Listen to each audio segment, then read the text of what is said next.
Hello everyone, स्वागत है आप सभी का हमारी CA final advanced auditing and professional ethics की मई 2021 की इस अमेंडमेंट क्लास में. The amendments for May 2021 both for the new course as well as the old course can be categorized into three parts. One, Code of Ethics 2020 जो 2009 Code of Ethics का एक major update था जिसको पहली बार May 2021 attempt से applicable किया जा रहा है. Used lot of minor microscopic changes here and there, all discussed in a live amendment lecture which was taken way back in January 2021. It covered every amendment except relating to Ethical Standard Board and ISBA, जिसके लिए एक separate video already share किया जा चुका है through Google Drive. Link will be given in the description if you have not got it. Second, which is this video, is a peer review and quality review.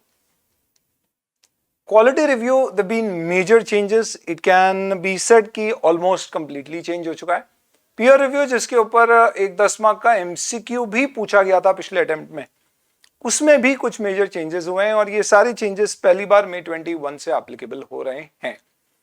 This video is going to cover peer review as well as quality review along with study material 2021 questions relating to these two topics.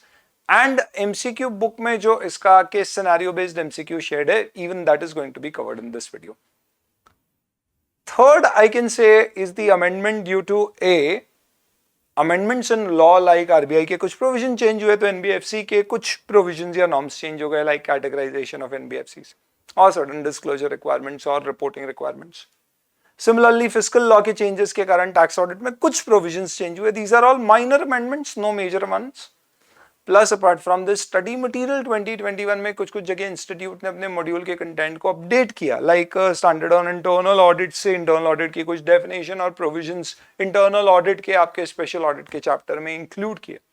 ऐसे कुछ इधर उधर थोड़े बहुत amendments और updates, because these are due to law as well as changes in the study material 2021 will be something which we will cover in the third lecture. So lecture 1 already done, having two parts of ethics 2020. Lecture 2, this one for peer review and quality review, and lecture 3 would be for all the other remaining set of amendments. इसके अलावा I can say there could be one more bonus lecture which could be to cover or rather give you a guidance about study material 2021 new questions added. No major new questions added. Most of them are from the RTP, MTP or the past practice manual. I mean they were already kind of there somewhere or the other.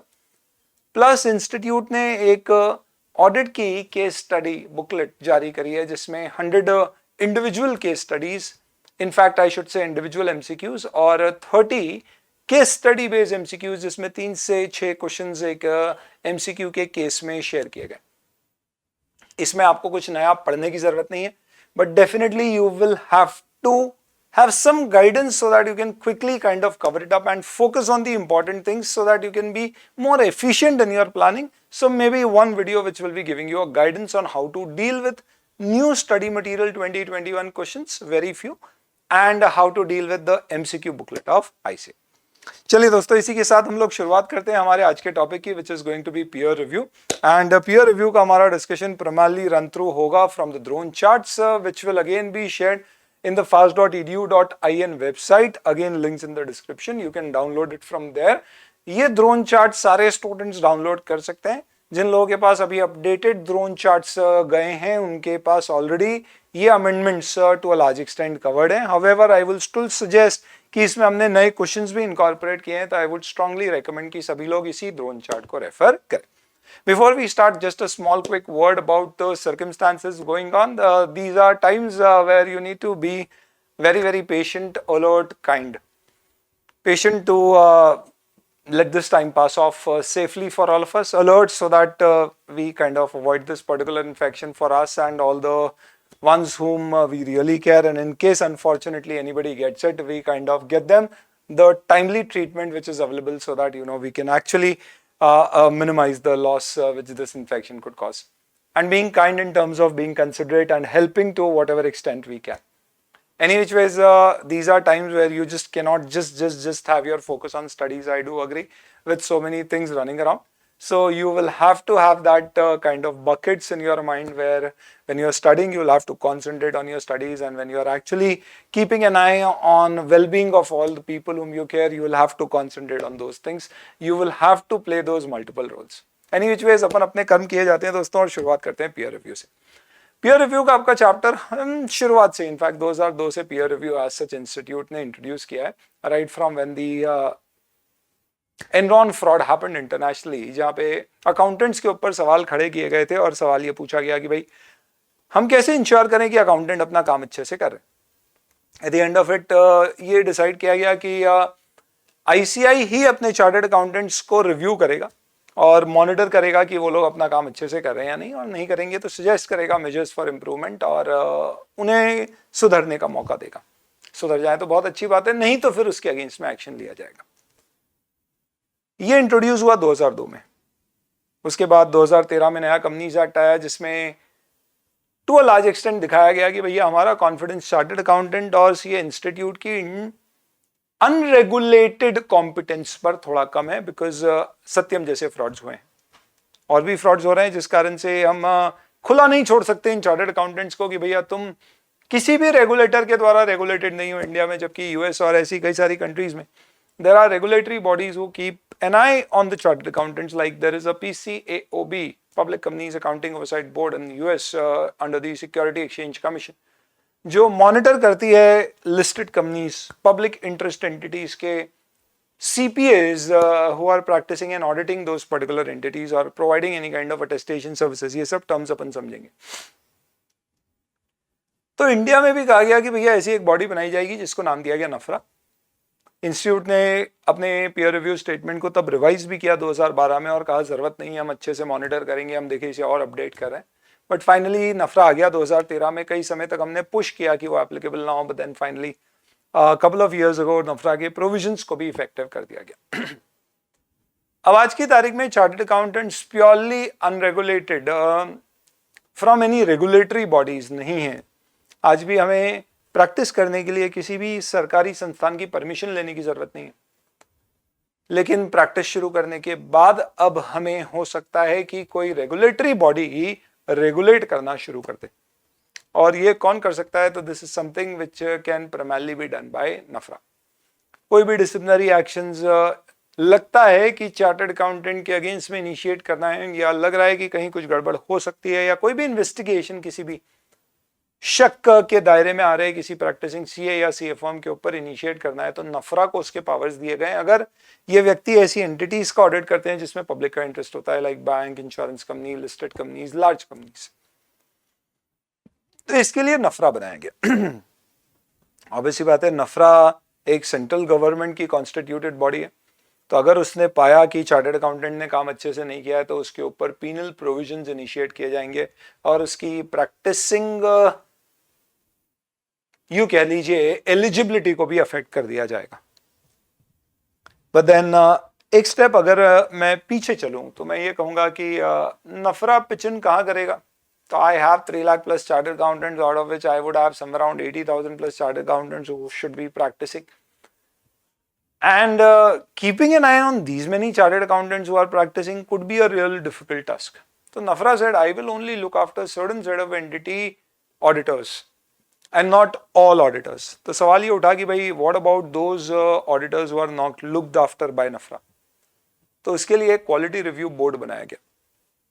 Quality review board is a semi और a quasi government body which has 11 members, जिसमें से 6 सरकार के और 5 ICI के होते हैं, unlike नफरा जो पूरी सेंट्रल गवर्नमेंट द्वारा कॉन्स्टिट्यूटेड होती है। हालांकि नफरा के कॉन्स्टिट्यूशंस में भी हो सकता है चार्टर्ड अकाउंटेंट्स को शामिल किया गया। तो quality review board, which is another chapter, क्या कहता है? I am just giving you holistic picture so that you really first understand the difference between these 3 things in chapters, and accordingly आपके exam में क्वेश्चन आए तो आप exactly समझ सको कि आपको किस पर्सपेक्टिव में आंसर देना। So what I am saying is कि quality review board is actually a board which is a semi regulatory authority because it has representations from central government as well as ICI council. Quality review board उन लोगों को देखेगी जिनको, या उन CS या practising CS को देखेगी जो नफरा की कवरेज में नहीं आते, लेकिन क्वालिटी रिव्यू बोर्ड चाहता है कि हम उन्हें किसी कारण से कवर करें जस्ट टू इंश्योर कि ये लोग अपना काम अच्छे से कर रहे हैं या नहीं। और अगर इसे पता पड़ता है कि ये काम अच्छे से नहीं कर रहे हैं तो इनके पास पावर है कि ये सीधे रेकमेंड कर सकते हैं कि इन चार्टर्ड अकाउंटेंट्स पे डिसिप्लिनरी एक्शंस इनिशिएट किया जाए, चाहे तो वार्निंग देके छोड़ भी सकते हैं. Unlike both of these, what we also have is something called as the peer review board. Now, peer review board is just basically a board of ICI. इसमें सिर्फ और सिर्फ CA इंस्टीट्यूट के मेंबर्स हैं. अनलाइक क्वालिटी रिव्यू बोर्ड जहां पे दोनों का रिप्रेजेंटेशन है, जहां मेजॉरिटी रिप्रेजेंटेशन सेंट्रल गवर्नमेंट का है. पीयर रिव्यू बोर्ड किसके ऊपर रेगुलेशन लगाएगी? तो ये वो सारे के सारे सीए फॉर्म्स पे रेगुलेशन लगाएंगी जो प्रैक्टिसिंग है. भले ही वो नफरा के अंदर कवर होते हो या क्यूआरबी उसे कवर करती हो. यानी आप ये कह सकते हो कि नफरा और क्यूआरबी अपने आप में दोनों की वर्किंग क्या है? इंडिपेंडेंट है. यानी जो नफरा में कवर होगा वो क्यूआरबी में कवर नहीं होगा.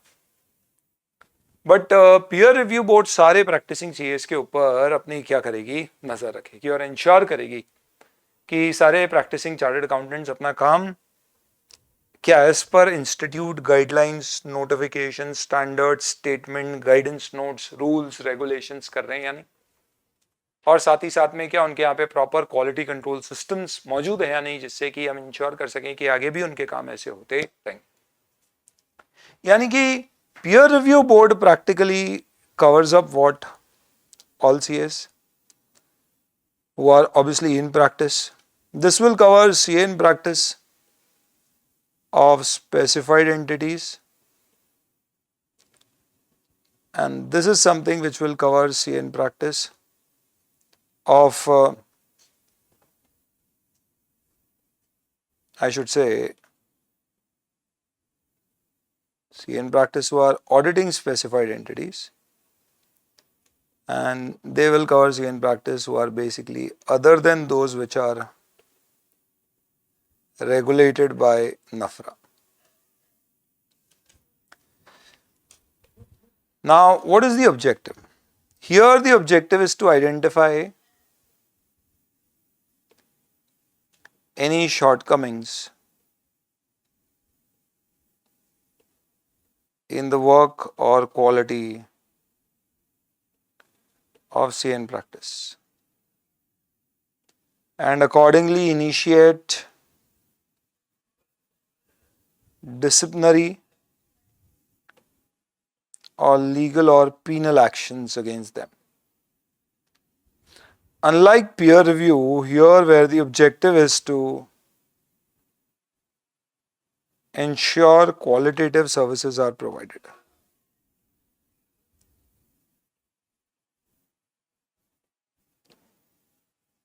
by all CAs who are in practice. तो आप देखो ऑब्जेक्टिव कितना अलग है. पीयर रिव्यू बोर्ड का उद्देश्य है कि मैं सारे सीए इन प्रैक्टिस को ये देखूं कि क्या वो अपना काम अच्छे से कर रहे हैं या नहीं, और अगर नहीं कर रहे हैं तो उनको एडवाइस करके उनका काम सही करवाऊं, और अगर वो काम सही कर दे तो हम डिसिप्लिनरी एक्शन इनिशिएट नहीं करेंगे. And with this background, now I can start with my discussion of peer review, because I want you to be in the right context, reading the right set of things. This will help you to kind of give your appropriate answers whenever you are giving any answer relating to peer review or quality review board or NAFRA.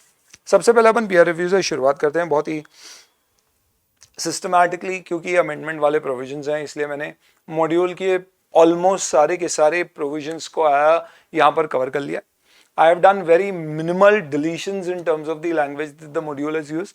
That is why you will find drone charts here to be a little more bulky, but still I have used my own discretion in terms of kind of skipping off unnecessary grammatical extensions of sentences without skipping any particular point in these drone charts. At the same point of time using a logical sequence which helps you to kind of understand these things well. तो peer review का मैंने आपको ये बताया, उसके हिसाब से आप बताओ क्या लगता है आपका ऑब्जेक्टिव क्या होगा. तो पीयर रिव्यू का ऑब्जेक्टिव तो यही होगा सर कि इंस्टीट्यूट के जितने भी स्टैंडर्ड्स, गाइडलाइंस हैं वो सब वो फॉलो करें और अपने यहाँ पे उनका प्रॉपर सिस्टम हो, प्रॉपर डॉक्यूमेंटेशन हो, जिससे कि ये प्रूव किया जा सके कि भैया उन्होंने अपना काम क्वालिटेटिवली किया. तो यही दो ऑब्जेक्टिव हैं. To ensure that it complies with technical, professional, ethical standards which are as applicable to any CAs in practice along with any other legal requirements, and also have in place proper systems including documentation to demonstrate quality of assurance service, यानी SQC standard on quality control का compliance. आपको एक overall fundamental ध्यान रखना है peer review के case में कि हमारा उद्देश्य यहाँ गलतियां निकालना नहीं है, rather quality of service improve करना है. So point to be highlighted here is we are here to improve your services. तो हम यहाँ पे गलती निकलेगी तो सीधे आपके अगेंस्ट में डिसिप्लिनरी एक्शन इनिशिएट करेंगे, ऐसा जरा भी नहीं होगा।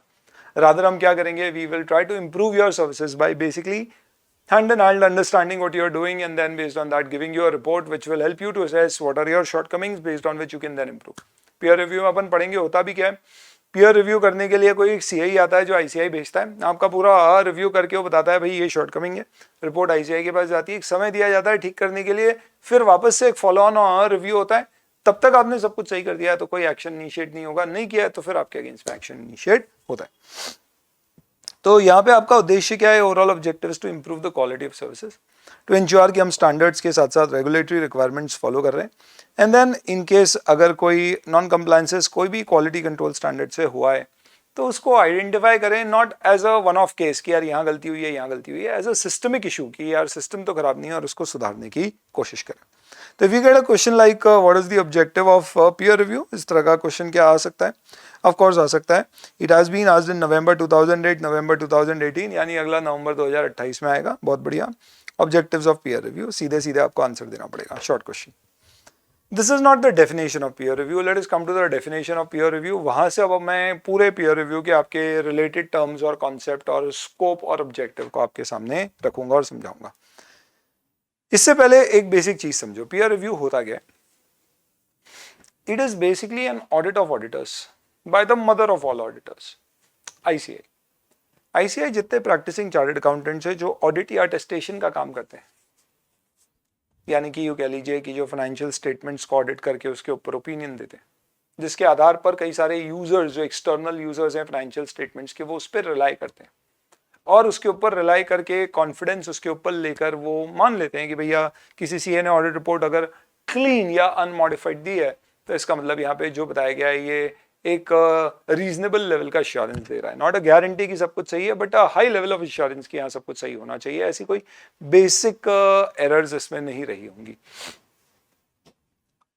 तो जब आप ऐसा आश्वासन किसी के फाइनेंशियल स्टेटमेंट्स के ऊपर देते हैं, जैसे हम नॉर्मल भाषा में ऑडिट कहते हैं, तो ये पर्टिकुलर ऑडिट अगर आप कर रहे हो तो इससे आप फाइनेंशियल स्टेटमेंट्स को एक तरह से सर्टिफाई कर रहे हो या अटेस्ट कर रहे हो या प्रूव कर रहे हो कि भाई ये सब सही है, जिसके बेसिस पे कई सारे स्टेक होल्डर डिसीजन ले रहे हैं, कंपनी में इन्वेस्ट करना है या नहीं, इस कंपनी को ज्वाइन करना है या नहीं, इस कंपनी को लोन देना है या नहीं, इस कंपनी के टैक्सेशंस क्या प्रॉपर है या नहीं, असेसमेंट प्रॉपर है या नहीं। इसलिए आपके पास एक बहुत बड़ा अधिकार, उसके साथ बहुत बड़ा दायित्व भी है कि आप ये काम अच्छे से करें। ICI जरूर चाहेगा कि वो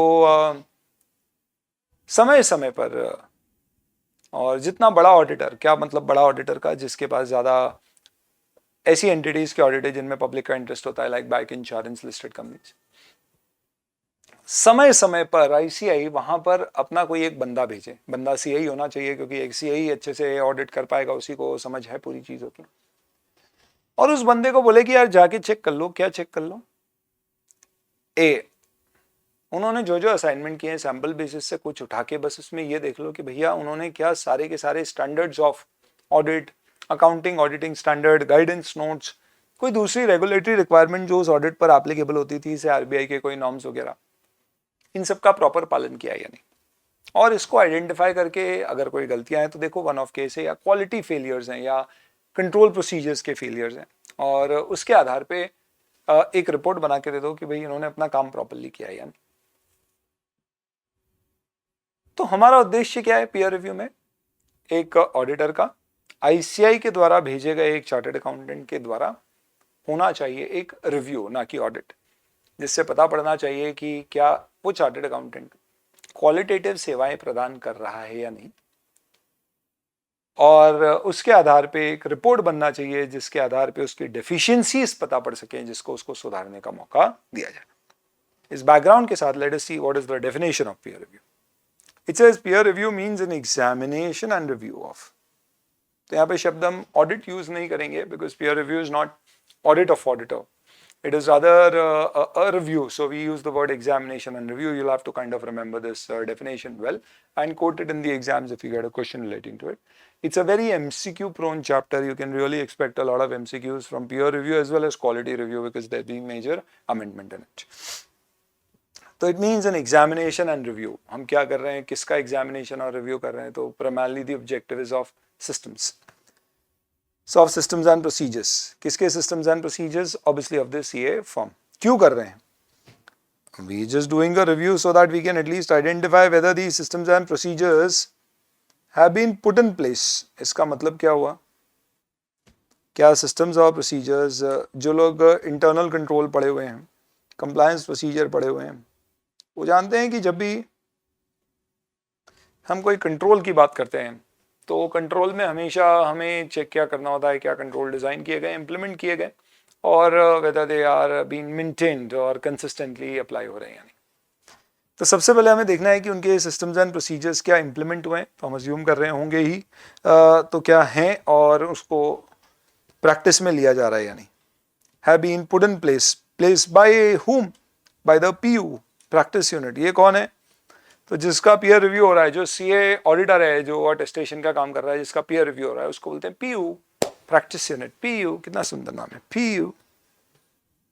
क्यों कर रहे हैं हम उसके सिस्टम्स एंड प्रोसीजर्स का ऑडिट? अभी वो छोड़ो क्यों कर रहे हैं, पहले ये देखो कि चेक क्या करना है. तो it's an examination of review of A, whether the systems and procedures have been put in place, and B, whether the same have been consistently applied during this period under review. तो design implementation, DIMIC पढ़ते थे अपन कई बार, design implementation maintenance of control. यहाँ पे implementation और maintenance, consistency of control की बात की गई. कितने समय तक आपको चेक करना है कि कंसिस्टेंटली कंट्रोल मेंटेन किए गए during the period under review. अब सवाल होता है, what do you mean by conduct period under review? What does this means period under review? तो पीयर रिव्यू जब भी होता है दोस्तों तो 3 साल के लिए होता है. यूजुअली आप इस टर्म को आगे पीछे कर सकते हैं, that's another matter, but usually peer review would be for a term of 3 years. यानी आज पीयर रिव्यू हो रहा है तो आपके पिछले 3 साल के असाइनमेंट्स पीयर रिव्यू में कवर होंगे. तो इसको बोलते हैं टर्म अंडर पीयर रिव्यू. तो हमें देखना है कि पिछले पूरे 3 सालों के पीरियड में क्या सिस्टम्स और प्रोसीजर्स इन प्लेस है. यानी MCQ कैसा बन सकता है कि आपने पीयर रिव्यू किया है, पिछले 3 साल का जब आपने वेरिफिकेशन देखा तो आपने देखा कि 2 साल पहले कंट्रोल्स काफ़ी CA फर्म के कंट्रोल्स की बात हो रही है. CA फर्म के यहाँ प्रॉपर सिस्टम्स और प्रोसीजर्स नहीं थे जिससे कि इंश्योर किया जा सके कि audit was done as per the ICAI standards.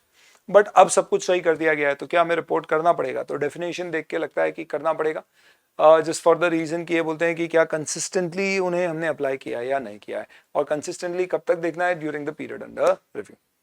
तो डेफिनेशन का 2 पार्ट मैंने आपको बताया. सबसे पहले it is a review and examination of systems and procedures, याद हो गया, to check whether the systems and procedures have been put in place and whether they been applied consistently during the period under review. तो भैया हमने देख लिया, लगाए system और कंसिस्टेंटली लगाए हैं, पर हम कब मानेंगे कि ये सिस्टम्स प्रॉपरली लगाए गए? तो the third part of this particular discussion could be to ensure that quality of assurance services. तो हमें ये इंश्योर करना है कि जो आपने आश्वासन देने वाली सुविधाएं दी हैं, assurance services, quality of assurance service. तो पहली टर्म यहाँ पे अब जो मुझे एज सच एक दूसरी टर्म, पीयर रिव्यू पढ़ते पढ़ते एक दूसरी टर्म मुझे समझना पड़ रही है, विच इज एश्योरेंस सर्विस. तो whether the quality of assurance service as envisaged by the technical professional and ethical standards. तो इसका मतलब अब मेरे सामने एक और टर्म सामने आ रही है, which is technical professional and ethical standards, जिसे हम कहते हैं TPE, technical professional ethical standards, as applicable including other regulatory requirements there too. हमें इंश्योर करना है बेसिकली कि हमारी क्वालिटी ऑफ सर्विस आए और quality of service as per TPE and as per other regulatory requirement आए. तो अगर मैं इसको डिवाइड कर रहा हूँ बेसिकली 3 पार्ट में, डेफिनेशन को लाल, हरा, नीला. तो नीले में हम बात कर रहे हैं कि we want basically what, to ensure that quality of assurance services are proper. और कब मानेंगे क्वालिटी प्रॉपर है? आप कब बोलोगे ऑडिट अच्छे से हुआ है? जब वो एज पर स्टैंडर्ड्स किया गया, और अगर कोई दूसरी रेगुलेटरी रिक्वायरमेंट है तो उसे भी फॉलो किया गया. तो अब इसमें आपको 2 चीजें समझना पड़ेगी, what do you mean by assurance services, and second what do you mean by technical professional and ethical standards. सबसे पहले assurance service. My first question to you is, live batch अगर अभी होती तो फिर मैं बकायदा MCQ आपके सामने यूं छेड़ता और आपसे पूछता कि भाई बताओ एश्योरेंस सर्विस क्या है. अभी हमारी एफआर की लाइव बैच कंप्लीट हुई है, दिन हो गए हालांकि उसको, but it was a wonderful experience basically having live interaction with the students, and FR जैसा लेंदी सब्जेक्ट टाइमली बेसिस पे कंप्लीट हो गया, बिकॉज डेली बेसिस पे you have to see the lectures. And fortunately, though we provide an option that student can kind of at any point of time they can change to Google Drive option, and they can then remaining set of lectures they can start viewing through Google Drive. Despite that, initial 10-15 दिनों में जो students ने decide किया Google Drive में shift करने के अलावा, उसके अलावा we had kind of an 80% plus set of students who continued till the last lecture.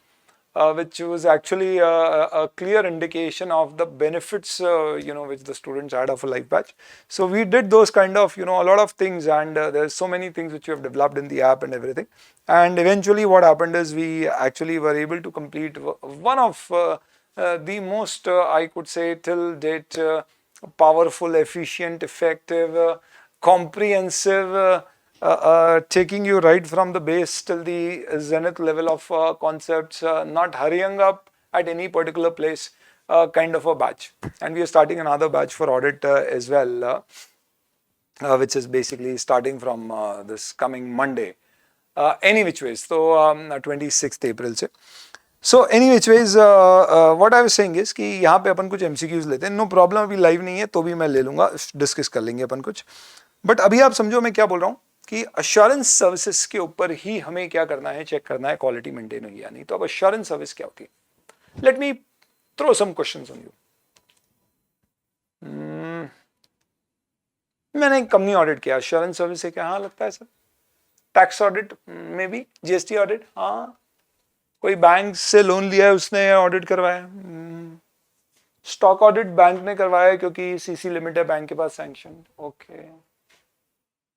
Review कराया मैंने क्वार्टरली फाइनेंशियल रिजल्ट्स का लिमिटेड रिव्यू, क्या ये एश्योरेंस सर्विस में आएगा? इंटरनल ऑडिट कराया, कॉन्करेंट ऑडिट करता हूं मैं बैंक्स के, क्या आएगा एश्योरेंस में? इंस्टीट्यूट ने साफ साफ कहा है यहाँ पे पीयर रिव्यू स्टेटमेंट में कि एश्योरेंस सर्विस का मतलब एकदम क्लियर है. कोई भी ऐसी एंगेजमेंट जहां पर प्रैक्टिशनर यानी कि सीएफ जो प्रैक्टिस में है, ये प्रैक्टिशनर जिसका पीयर रिव्यू हो रहा है उसे पीयू कहते हैं, प्रैक्टिस यूनिट. सिर्फ वो एंगेजमेंट जिसमें आप एक कंक्लूजन, एक ओपिनियन देते हो, जिससे आप यूजर का कॉन्फिडेंस जीत रहे हो किसके ऊपर, फाइनेंशियल स्टेटमेंट या जिस पे भी आपने दिया. एंड व्हेन आई से user, I am saying external user other than the management, and it includes internal audit, concurrent audit etcetera. यानी कि बेसिक फंडा है एश्योरेंस सर्विस का कि आप कोई भी ऐसी सेवाएं दे रहे हो जिसमें आप एक ओपिनियन, आप एक कंक्लूजन बना रहे हो, जिससे कि कोई third party other than the responsible यानी मैनेजमेंट रिलाई करना शुरू कर दे. तो क्या internal audit as such assurance service में कवर होगा? पीयर रिव्यू स्टेटमेंट में स्पेसिफिकली कहा गया है कि इंटरनल कॉन्करेंट ऑडिट भी कवर हो सकते हैं अगर इसके ऊपर कोई भी थर्ड पार्टी रिलाई कर रही है. थर्ड पार्टी क्या हो सकती है? Any party other then responsible party. अब यहाँ पे थर्ड पार्टी शब्द यूज नहीं किया, रिस्पॉन्सिबल पार्टी किया. जैसे कि I am doing audit, internal audit of a branch of a bank, concurrent audit, and I am giving my report to the zonal office, regional office, head office, who are based on that saying कि क्या branch पे काम सही है या नहीं. यहाँ responsible party is the branch manager and the branch staff, and based on my report it is giving a level of confidence to the HO or the zonal office or the regional office. इसका मतलब responsible party के अलावा भी किसी को आश्वासन मिल रहा है, भले ही वो सेम एंटिटी के अंदर है. हियर थर्ड पार्टी और एक्सटर्नल यूजर शब्द यूज नहीं किया गया है बारीकी में, अगर आप समझने की कोशिश करेंगे तो. इसका मतलब है कि ये भी अपने आप में पीयर रिव्यू के पॉइंट ऑफ व्यू से एश्योरेंस सर्विस में कवर किया जाएगा. So this is also a kind of assurance service. इसका मतलब क्या हुआ, वापस से अपन डेफिनेशन पे आते हैं. यहाँ पे इंडेस एक तो बहुत जबान पे चढ़ा हुआ है, अभी एफआर की क्लास चल रही थी इसलिए क्षमा करना, अभी ऑडिट शुरू हो जाएगी तो ये चढ़ जाएगा. एनीवेज, तो ये स्टेटमेंट साफ साफ कहता है कि सिर्फ एश्योरेंस सर्विसेज के ऊपर ही पीयर रिव्यू होगा. यानी कि जब पीयर रिव्यूअर आपके आएगा ना, तो वो आपकी सारी काम को चेक नहीं करेगा, वो सिर्फ आपके एश्योरेंस सर्विसेज या एश्योरेंस एंगेजमेंट्स को ही चेक करेगा. तो लेट्स से फॉर एग्जांपल पीडब्ल्यूसी का पीयर रिव्यू होता है, और पीयर रिव्यू करने के लिए आईसीआई किसी रिव्यूअर को भेजता है, तो वो रिव्यूअर, पीडब्ल्यूसी ने कई सारी टैक्स कंसल्टेंसी दी होगी किसी को, हो सकता है कईयों का उन्होंने प्रोजेक्ट फाइनेंस भी करवाया हो, लोन सिंडिकेशन कराया हो, मैनेजमेंट कंसल्टेंसी दी हो. ये सारे कामों का पीयर रिव्यू नहीं होने वाला है. सिर्फ उसने जो अश्योरेंस सर्विसेज उसकी प्रदान की है, जिसमें उसने किसी प्रकार का कोई आश्वासन दिया, वो वाले असाइनमेंट रिव्यू और सैंपल बेसिस पे उठा के चेक करेगा और देखेगा कि क्या वो एज पर स्टैंडर्ड्स हुए या नहीं हुए। तो इसके लिए साफ साफ कह दिया गया है दोस्तों यहाँ पे कि कुछ ऐसे एरियाज हैं जिनको पीयर रिव्यू में हम कभी भी एग्जामिन नहीं करेंगे। These are areas which are not to be examined in peer review. क्या? Management consultancy engagement, representation before various authorities, tax return prepare करना या टैक्सेशन मैटर पर एडवाइस करना, कंपाइलेशन अरेंजमेंट्स अगर आपने कुछ किए हैं तो, ड्यू डिलिजेंस स्पेसिफिकली ध्यान रखना है आपको। ड्यू डिलिजेंस एसेंशियली देखा जाए तो एक ऐसा काम है जो आप एक इन्वेस्टर हो, किसी कंपनी में पैसे लगाना चाह रहे हो, आपने वहाँ पे ड्यू डिलिजेंस करवाया जस्ट टू चेक कि भैया ये कंपनी के फाइनेंशियल्स अप्रोप्रिएट है या नहीं, उसके बेसिस पे मैं जो वैल्यूएशन उस कंपनी को दूंगा वो अप्रोप्रिएट होगा या नहीं होगा। तो let's say for example Microsoft ने लिंक्डइन को एक्वायर किया तो पहले एक ड्यू डिलिजेंस कराया कि यार ये लोग जो नंबर्स, ये जो सब्सक्राइबर्स, ये जो रेवेन्यूज, ये जो स्टाफ, ये जो ग्रोथ कोट कर रहे हैं, ये सही है या नहीं। तो उस एंगल से एक ड्यू डिलिजेंस रिव्यूअर जाके सारी चीज़ों को रिव्यू करके कई सारे एस्पेक्ट्स पे रिपोर्ट देगा। टेक्निकली स्पीकिंग ड्यू डिलिजेंस भी एक तरह का एश्योरेंस दे रहा है क्या, क्योंकि वो चेक कर रहा है रिस्पॉन्सिबल पार्टी इस केस में कौन है, लिंक्डइन, जिसने फाइनेंशियल स्टेटमेंट बनाया और रिपोर्ट माइक्रोसॉफ्ट को दे रहा है। तो ये बहुत ही स्पेशलाइज्ड असाइनमेंट है which is more in the nature of investigation. Usually investigation assurance services में कवर नहीं होते because they are done with a specific objective to detect any kind of frauds. Though due diligence is not a fraud detecting exercise but it is in itself a separate exercise. I am sure due diligence आपके course में आप पढ़ भी चुके हैं। तो इसको exclude किया गया, तो ड्यू डिलिजेंस रिव्यूज कवर नहीं किए जाएंगे पीयर रिव्यू के कवरेज में। सिमिलरली कभी आपको testifying as an expert witness बुलाया गया है। फॉरेंसिक ऑडिटर्स होते हैं जिनको बुलाया जाता है वही to testify as a witness, तो वो असाइनमेंट भी कोई एश्योरेंस सर्विस नहीं है, वो कवर नहीं होंगे। सिमिलरली आपने कोई एक्सपर्ट ओपिनियन किसी मैटर पे दिया है, लाइक यू नो इंडेक्स के ऊपर कोई एक्सपर्ट ओपिनियन चाहिए तो कोई सीएन प्रैक्टिस है जो देता है उसके ऊपर, तो ये तरह के असाइनमेंट्स इसमें कवर नहीं होंगे। तो all in all these are some 7 odd areas जो स्पेसिफिकली एक्सक्लूडेड है, बट ये इंक्लूसिव लिस्ट है, एग्जॉस्टिव लिस्ट नहीं है। जनरल नियम ये है कि एश्योरेंस दे रहे हो तो पीयर रिव्यू में कवर होगा, नहीं तो नहीं होगा। याद करने के लिए आप सिंपली चाहें तो what you can possibly do is you can simply mention that here what we are doing is we are doing talk about CD compilation, due diligence and expert. Expert में you're talking about two things, expert giving an opinion or expert basically testifying as a witness, and here you can say RST, R for representation, T for taxation, and this is basically management consultancy services. याद रखने के लिए आप चाहो तो important है ये, इसके ऊपर सवाल भी आ चुका है कि किन एरियाज को पीयर रिव्यू के स्कोप से बाहर रखा जाता है। So you can find a question in study material 2021 also, and November 2020 old course में November 17 में क्वेश्चन आ चुका है, areas not to be examined in peer review। ठीक है, तो इससे आपको क्या समझ में आया, क्या कवर होगा, एश्योरेंस सर्विस कवर होगी, क्या कवर नहीं होगा, नॉन एश्योरेंस। ये इलस्ट्रेटिव लिस्ट है जो कवर नहीं होता है। तो जो क्वालिटी ऑफ एश्योरेंस सर्विस है कब मानेंगे वो अप्रोप्रिएट है, when it meets the TP and other regulatory requirements. So now let us come to TP. What do we mean by technical, professional and ethical standards. Definition में यहाँ पे 6 चीजें cover की गई है, जिसमें से 3 एएस रिलेटेड है और 3 दूसरी है। अकाउंटिंग स्टैंडर्ड जो कंपनीज के अलावा यानी कि आईसीआई ने अदर देन कंपनीज इशू किया, अकाउंटिंग स्टैंडर्ड जो कंपनीज के लिए इशू किया गया मिनिस्ट्री ऑफ कॉर्पोरेट अफेयर्स ने, और इंडेस। इसके अलावा आपके जितने भी standards, statement, guidance note, regulations, act के प्रोविजंस, नोटिफिकेशंस, जो सब कुछ फॉलो करना है कोई भी एश्योरेंस असाइनमेंट के लिए, वो सब। तो स्टैंडर्ड में क्या आ जाएगा, engagement and quality control standards आ जाएंगे, SQCs, SAs, SREs. In fact SIA standard on internal audit भी आ जाएगा, क्योंकि इंटरनल ऑडिट भी यहाँ कवर होता है। आपके सारी गाइडलाइंस आ जाएंगी, नोटिफिकेशंस आ जाएंगे, सी एक्ट के आपके एथिकल प्रोविजंस भी यहाँ पे कवर हो जाएंगे, because that is also part of the act.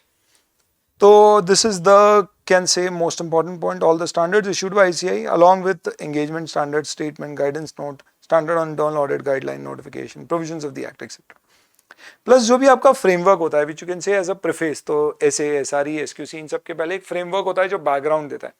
जैसे शेड्यूल 3 है तो उसका एक फ्रेमवर्क है, वैसे ही स्टैंडर्ड्स होते हैं, उनके फ्रेमवर्क होते हैं, वो भी टीपीई में कवर होते हैं, और इसके अलावा जो भी रेलेवेंट लॉज एंड रेगुलेशंस हैं जो एप्लीकेबल होते हैं उन स्पेसिफिक एंगेजमेंट्स में, जैसे टैक्स ऑडिट के केस में 3CD रिपोर्ट हो गई, या आरबीआई के केस में एनबीएफसी की कुछ रिपोर्टिंग रिक्वायरमेंट की ऑडिट रिपोर्ट्स की स्पेसिफिक रिक्वायरमेंट हो गई, या इंश्योरेंस कंपनी में आईआरडीए ने स्पेसिफिकली बोल रखा है कि ऑडिटर को मैनेजमेंट रिपोर्ट के ऊपर कमेंट करना होगा या ये चीजें चेक करके रिपोर्ट करना होगा। ऐसी जो भी स्पेसिफिक रेगुलेटरी रिक्वायरमेंट्स हैं वो सब भी टीपीई का पार्ट है। इसके अलावा भी कोई रेगुलेटरी रिक्वायरमेंट है जो ऑडिटर के लिए रेलेवेंट हो सकती है, जो उसे कोट करना पड़ सकता है, जैसे कभी कंपनीज एक्ट स्पेसिफिकली बोल देता है कि भैया नोटबंदी के दौरान कोई नोट अगर पकड़ में आए तो आप उसके बारे में रिपोर्ट करिए। ऐसी कोई भी स्पेसिफिक चीजें जो कही गई है, मैनेजरियल रेम्यूनरेशन के ऊपर कहा गया है कि भैया ऑडिटर को कमेंट करना है कि वो अप्रोप्रिएटली जितनी दे सकते हैं उससे ज्यादा तो नहीं दिए, ये कंपनीज एक्ट की रिक्वायरमेंट है। तो ये अदर देन टीपी कोई भी दूसरी रेगुलेटरी रिक्वायरमेंट भी है तो वो सब के अनुसार क्या आपने काम किया है तो माना जाएगा आपने क्वालिटेटिव सर्विस दी है। ये चेक करना ही पीयर रिव्यू का उद्देश्य।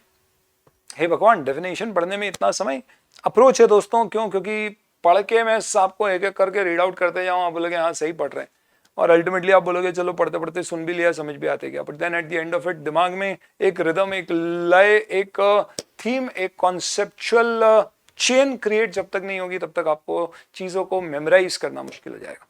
तो इसके लिए I am taking little bit of time, this is not just kind of revision lecture, it's a complete discussion on peer review, so I will be taking that amount of time to kind of explain you this particular whole thing. So peer review क्या होता है दोस्तों? तो इसके basis पे I can now kind of conclude that the definition of peer review is, peer review means an examination and review. किस चीज का? Of systems and procedures to determine whether they've been put in place and whether they've been operating consistently during the period under review, to ensure quality of assurance services as envisaged in the technical, professional, ethical standards and any other regulatory requirements. In this, what do I mean by assurance service? Wherever other than the responsible party, I'm giving an assurance which is increasing the confidence of that party. It includes internal audit, concurrent audits as well. It does not include specifically 7 things, which could be your RST, you can say provisions with respect to tax representation services, management consultancy services, or simple representation services.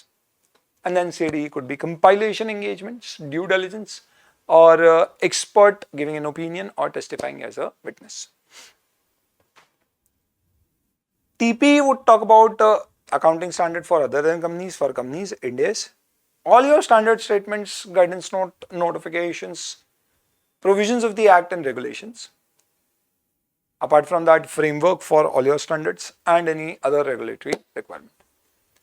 You do your audit as per these things, we can then conclude कि yes आपने qualitative काम किया है।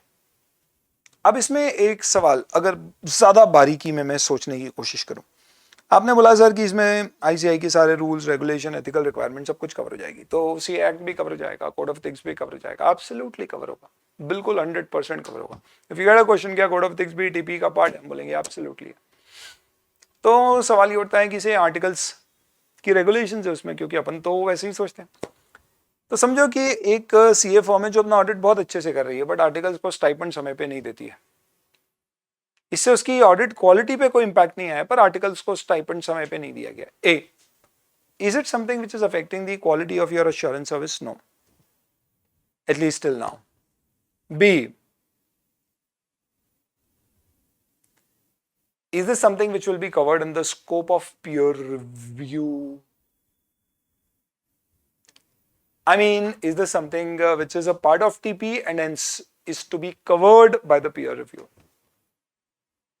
So, to answer your question, सबसे पहले जब मैं यहाँ पे कोई भी ICI के notification, guidelines, act, provisions, regulations की बात कर रहा हूँ, I am not talking about each and every regulation of ICI. I am only talking about regulations which concern the assurance engagements. That's it. क्योंकि हमें चेक क्या करना है, डेफिनेशन में लिया हुआ है quality of assurance service as envisaged in TP, तो हमें सिर्फ अश्योरेंस सर्विस चेक करना है। तो आर्टिकल की रेगुलेशंस पर से टीपी के अंतर्गत भले ही कवर होती हो, हमारे लिए वो क्योंकि अश्योरेंस सर्विस से रिलेटेड नहीं है, इसलिए हमें उसको टीपी की डेफिनेशन में शामिल नहीं करते। यानी हमें टीपी में सिर्फ वो चीजों को शामिल करना है जो अश्योरेंस सर्विस से रिलेटेड है, बाकी चीजें technical professional ethical standard for assurance services में शामिल नहीं होंगे। इसका मतलब क्या, पीयर रिव्यू को इसे चेक करने की जरूरत है?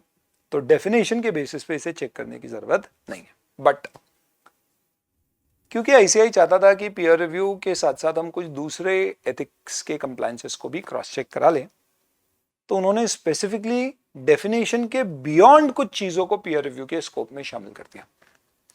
So this brings us to our discussion on scope of peer review. So now you understand definition, related terms, and why we are studying scope. Scope will further enhance our coverage of peer review.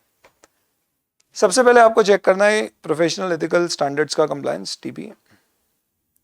Quality of reporting, इसका मतलब कि आपने जो audit report issue करी है on financial statements या कोई भी एश्योरेंस सर्विस में जो आपने रिपोर्ट दी है वो ठीक है या नहीं, सिस्टम्स और procedures for assurance service appropriate है या नहीं, और ये कुछ स्कोप में एडिशन किए गए जो डेफिनेशन से कवर नहीं होते बट स्पेसिफिकली चेक करना है पीयर रिव्यूअर को। पहला, ट्रेनिंग प्रोग्राम फॉर स्टाफ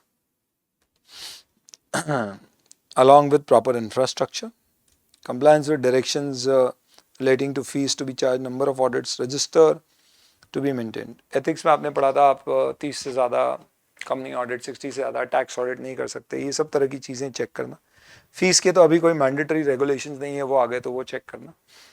और last, directions or guidelines of the council relating to article and audit assistance including making their register, work diary, stipend payment and related records. तो तीन चीज़ों को specifically शामिल किया गया है। आर्टिकल की ट्रेनिंग, उनकी फीस, उनके रिकॉर्ड्स आपको चेक करना होंगे, स्पेसिफिकली कवर्ड।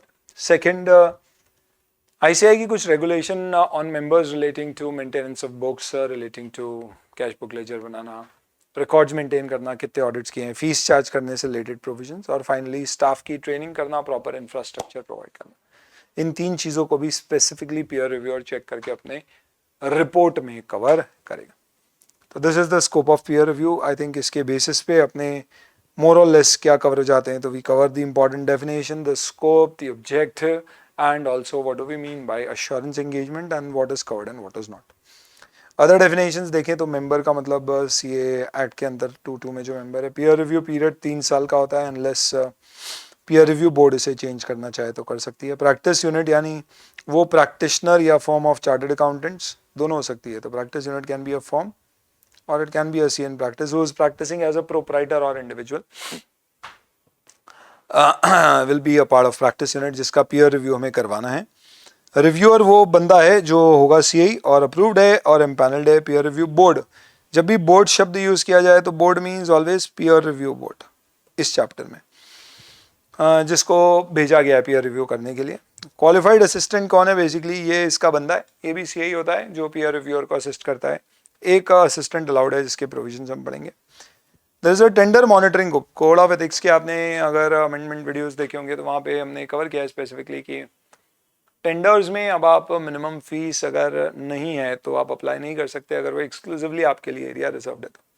पर कई बार नॉन रिफंडेबल फीस की जगह refundable fees like earnest money deposit वगैरह होता है, वो दे सकते हैं या नहीं दे सकते हैं गवर्नमेंट टेंडर्स में। तो इसके लिए ग्रुप ही बना दिया गया है जो सिर्फ यही चेक करता है कि जो टेंडर्स हैं उनमें जिस तरह की टर्म्स दी गई हैं उसके अगेंस्ट में क्या अप्लाई करना अप्रोप्रिएट होगा या नहीं। तो वो बेसिकली उसके बेसिस पे समय समय पे गाइडेंस देते रहते हैं।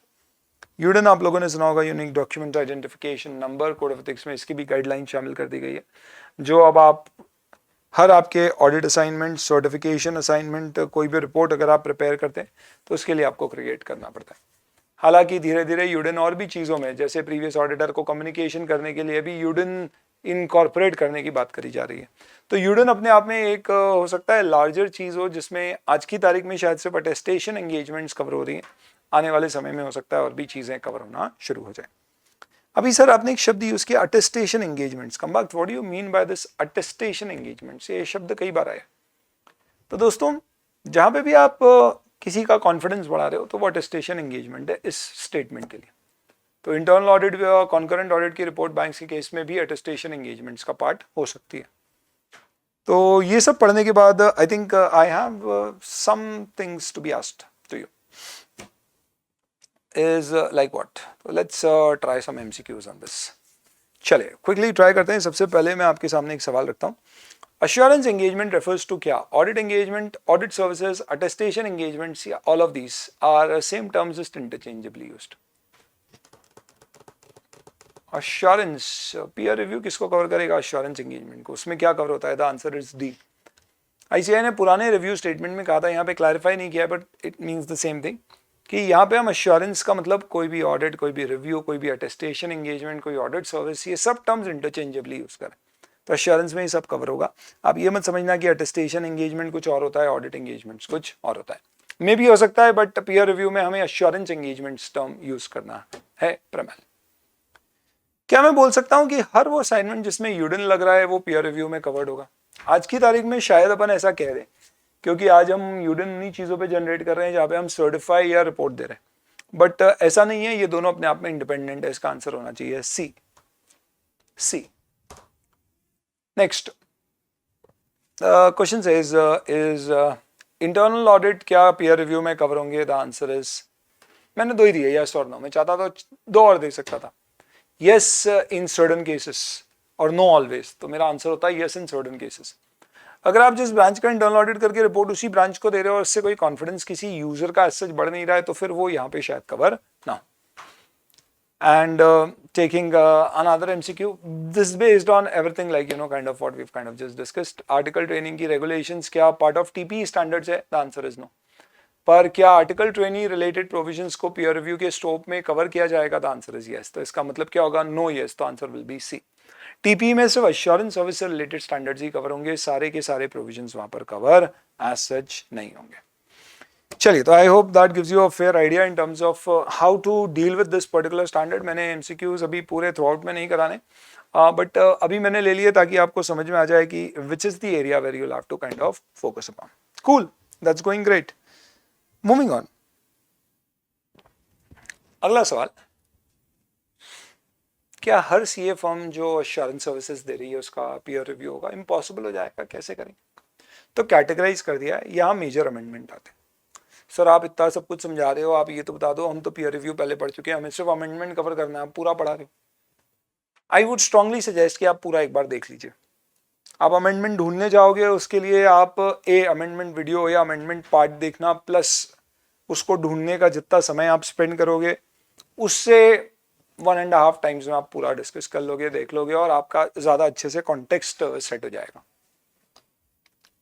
फिर भी आप चाहते हो समय बचाना, तो जो जो चीजें अमेंडमेंट हुई हैं वो सब मैंने रेड कलर से लिखी हैं ड्रोन चार्ट में, तो आप सिर्फ उसके ऊपर फोकस कर सकते हो. कुछ जगह पे मैंने अपडेट 2021 लिख दिया, क्योंकि मे बी वो अमेंडमेंट है या मे बी आईसीआई के मॉड्यूल में नहीं था और अब उसको इनकॉर्पोरेट किया गया है. तो उन चीज़ों को बस आप फोकस कर लीजिएगा अगर आपको सिर्फ अमेंडमेंट देखना है तो.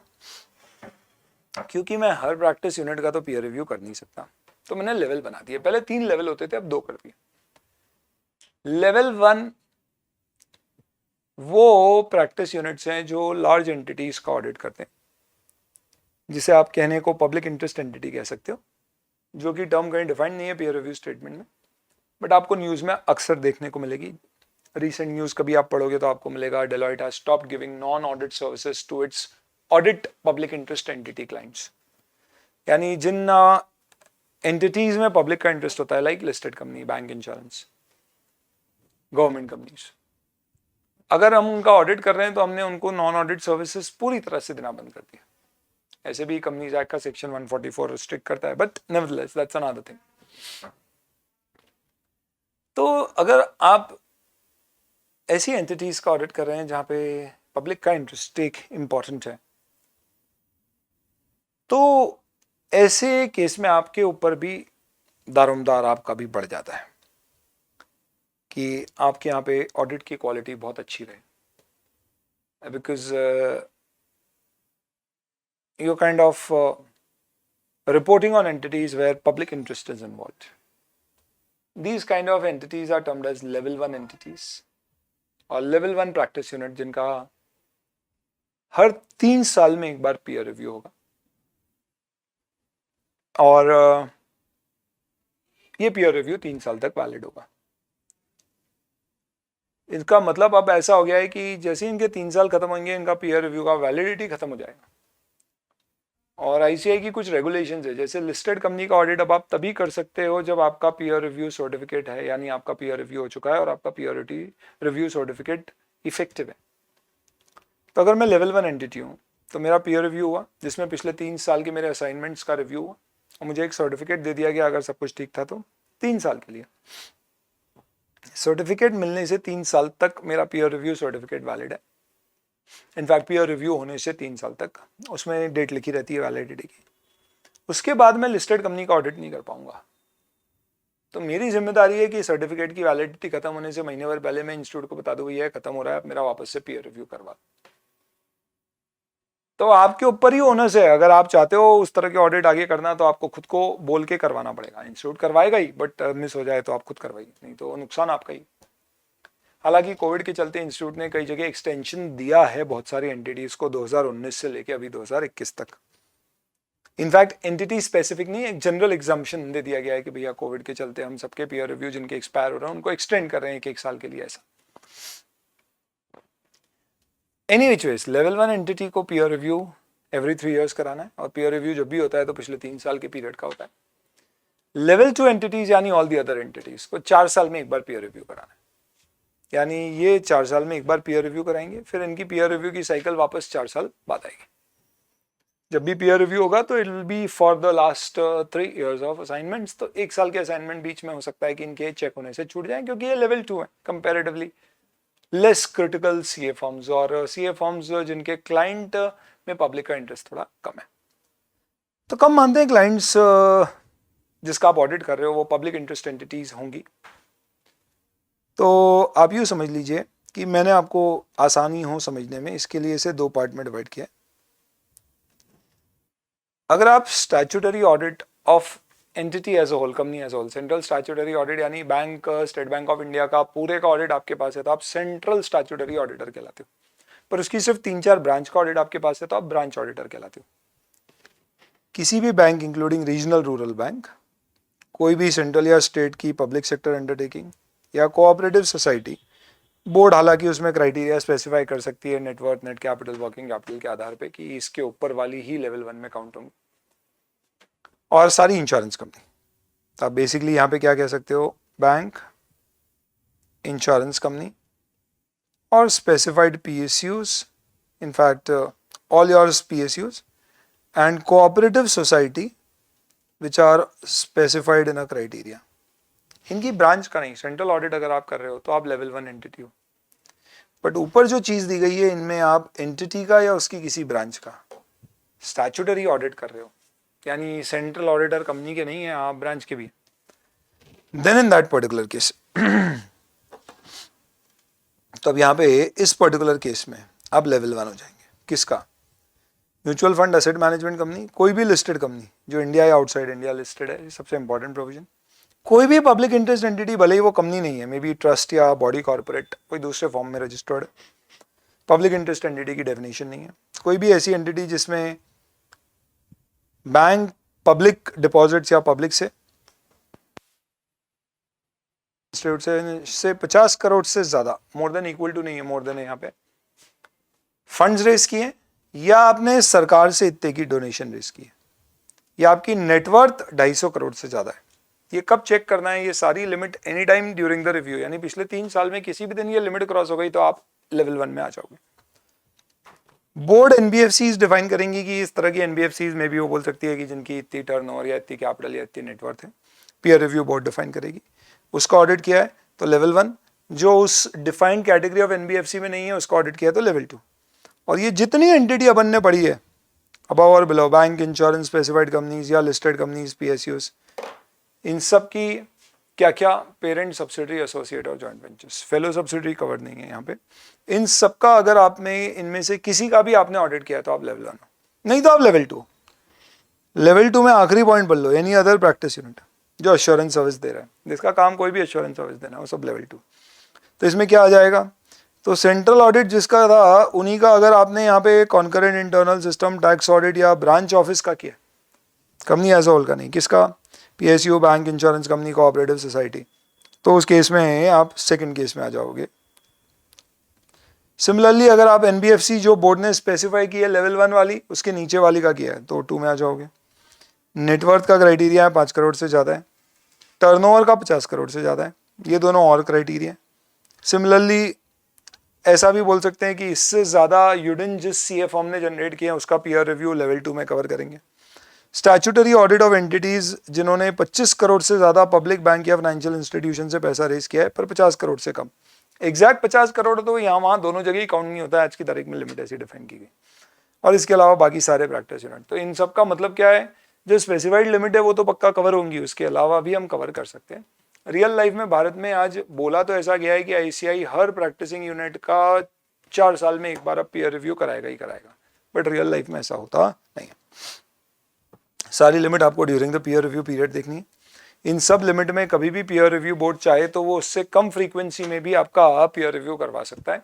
कोई प्रैक्टिस यूनिट जल्दी पीयर रिव्यू कराना चाहे बेहतरमेंट के लिए तो वो भी कर सकता है, कोई स्यू मोटो भी अप्लाई कर सकता है, उसका अभी तक नहीं हुआ है कि भैया मेरा करवा दो। तो बोर्ड और प्रैक्टिस यूनिट में request for shorter peer review intervals. Board with approval of council can modify above the criteria council, यानी आईसीआई की काउंसिल, क्योंकि ये सब इंटरनल बॉडी है हमारी। सिमिलरली प्रैक्टिस यूनिट जो सिलेक्ट नहीं हुआ है वो स्यू मोटो अप्लाई कर सकता है और 30 दिन के अंदर अंदर आईसीआई उसका पीयर रिव्यू इनिशिएट करवा देगा। और इसके अलावा बोर्ड के पास कोई स्पेसिफिक इन्फॉर्मेशन आती है कि यार कुछ लफड़ा हो रहा है तो वो बोर्ड स्पेशल रिव्यू भी उस केस में ऑर्डर कर सकती है। This is basically what the peer review is. और पीयर रिव्यू बोर्ड क्या होती है, तो बोर्ड बेसिकली काउंसिल की होती है जिसमें 12 मेंबर्स मैक्सिमम हो सकते हैं, जिसमें से आधे काउंसिल से होना जरूरी है, और 2/3 बाय रोटेशन 3 साल या काउंसिल के जब तक वो मेंबर है, अगर काउंसिल मेंबर के कारण उनकी मेंबरशिप आई है, जो भी पहले उसमें वो रिटायर होंगे। रोटेशन कैसे होगा, तो चेयरमैन वाइस चेयरमैन हर साल रोटेट हो सकते हैं, बाकी 2/3 3-3 साल में रोटेट होंगे। कोई कैजुअल वैकेंसी आएगी तो बोर्ड उसे फिल करेगा, एज सच कोई टाइम प्रिस्क्राइब नहीं है, तो अगली मीटिंग तक आपको फिल करना।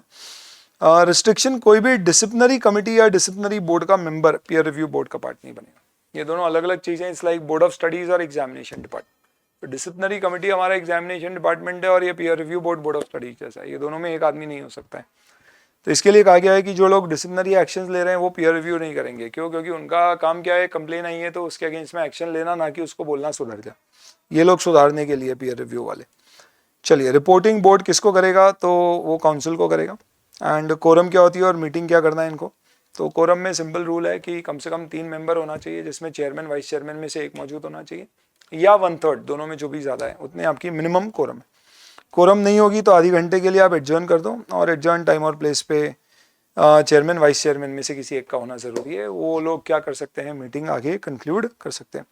आपको ये ध्यान रखना है कि 3 महीने में कम से कम एक बार पीयर रिव्यू बोर्ड को मिलना ज़रूरी है। ये आपके पीयर रिव्यू बोर्ड के प्रोविजंस हैं। और आपको ध्यान रखना है कि peer review board, practice unit, qualified assistant, जो रिव्यूअर है वो, board, qualified assistant, practice unit, सबके ऊपर कॉन्फिडेंशियलिटी की रिक्वायरमेंट है। तो सबको इंश्योर करना है कि वो कॉन्फिडेंशियलिटी का डिक्लेरेशन साइन करे, और ध्यान रखना है डिक्लेरेशन एंगेजमेंट शुरू होने से पहले साइन करना है, एंगेजमेंट खत्म होने पे नहीं, पहले साइन करना है। तो अपन बाकी सारे प्रोविजंस पढ़ेंगे, उसके बेसिस पे आप कॉन्फिडेंशियलिटी की रिक्वायरमेंट को इजीली समझ पाओगे। ठीक है, तो ये अपने प्रोविजन हो गए, जिससे आपने थोड़ा सा स्कोप समझ लिया, ऑब्जेक्टिव समझ लिया, क्या कवर होगा क्या नहीं होगा, क्या फ्रीक्वेंसी में किन यूनिट्स का रिव्यू किया जाएगा, और पीयर रिव्यू बोर्ड क्या होती है।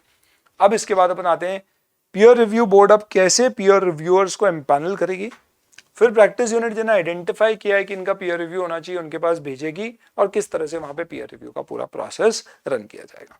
चलिए, तो we will come to this particular aspect now and we will cover up these aspects which you can say कि अब अपन peer review के further procedures में जा रहे हैं, process में जा रहे हैं।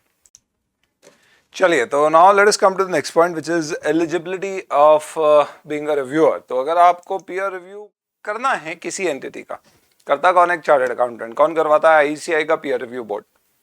तो ये पीयर रिव्यू बोर्ड एम्पैनल करता है कुछ चार्टर्ड अकाउंटेंट्स को, मेंबर्स को, और फिर उन्हें भेजता है रिव्यू करने के लिए। तो for a long period of time I was not a peer reviewer, but I was actually in the panel of training peer reviewers. So I used to take certain sessions on auditing standards basically to train people who are desirous of becoming peer reviewers. Bharat में peer reviewer की बड़ी कमी है ICI के पास, because of the reason that it's a kind of job which not many people want to kind of do, just because of the reason that A, you do end up making some money, but B, at the same end you do end up making some enemies. Because आपका काम क्या होगा इसे कि भैया आप पे जाके सीए के यहाँ जाना और सीए के यहाँ जाके उसका काम चेक करना और उसको बोलना कि भाई तू काम अच्छे से कर रहा है या नहीं। क्या होता है, एक सीए दूसरे सीए को कहता है कि भाई तेरा काम सही नहीं है, तो आई मीन यू नो वो भाईचारा बचता नहीं है। इस कारण से ये जो रिवीजन हुआ, इस रिवीजन में पीयर रिव्यूअर की एलिजिबिलिटी को भी थोड़ा रिलैक्स किया गया। पहले होता था कि 15 साल का एक्सपीरियंस आपका है उसके बाद ही आप पीयर रिव्यूअर बन सकते हो, क्योंकि हमारे पास कमी थी रिव्यूअर्स की। तो अब आईसीआई ने क्या कहा है, तो उन्हें कहा है कि we will create a team of peer reviewers which will A be members definitely and B these guys should be members in practice and they should have at least 10 years of experience। पहले 15 साल होता था, तो इन्होंने बोल दिया कि कम से कम आपका कितना 10 साल का एक्सपीरियंस होना चाहिए अगर आप लेवल 1 एंटिटीज का पीयर रिव्यू करने के लिए एलिजिबल बनना चाहते हैं। तो 7 साल का अगर आप लेवल 2 एंटिटीज का ही पीयर रिव्यू करने के लिए एलिजिबल बनते हो। यानी कि एक सीए जो लेट्स से फॉर एग्जांपल 2014 में सीए बनाए और प्रैक्टिस में चले गया, 2021 में he can become a peer reviewer, but he will only be eligible to do peer review of CA firms which fall into level 2 category। I hope that's clear। तो obvious सी बात है कि अगर आप पीयर रिव्यू करने जा रहे हो एक ऐसी एंटिटी का जो अपने आप में बड़ी लार्ज एंटिटी है, I mean practice unit like a big four और any of these good firms जिनके पास लिस्टेड कंपनी के ऑडिट या बैंक के सेंट्रल स्टैट्यूटरी ऑडिट से, ऐसी हजारों फर्म्स हैं भारत में। तो आप सोचिए 7 साल का एक लड़का, आई मीन 7 साल के एक्सपीरियंस का एक लड़का अगर उन फर्म्स में, सोचो पीडब्ल्यूसी में पीयर रिव्यू करने कौन जा रहा है, लड़का ये अभी 7 साल पहले सीए बना था। It looks to be a little strange because he may not be really having that kind of an experience। वो वहां जाके क्या समझाएगा पीडब्ल्यूसी को कि ये पीडब्ल्यूसी ये देख सत्यम ऐसे करता तो नहीं होता।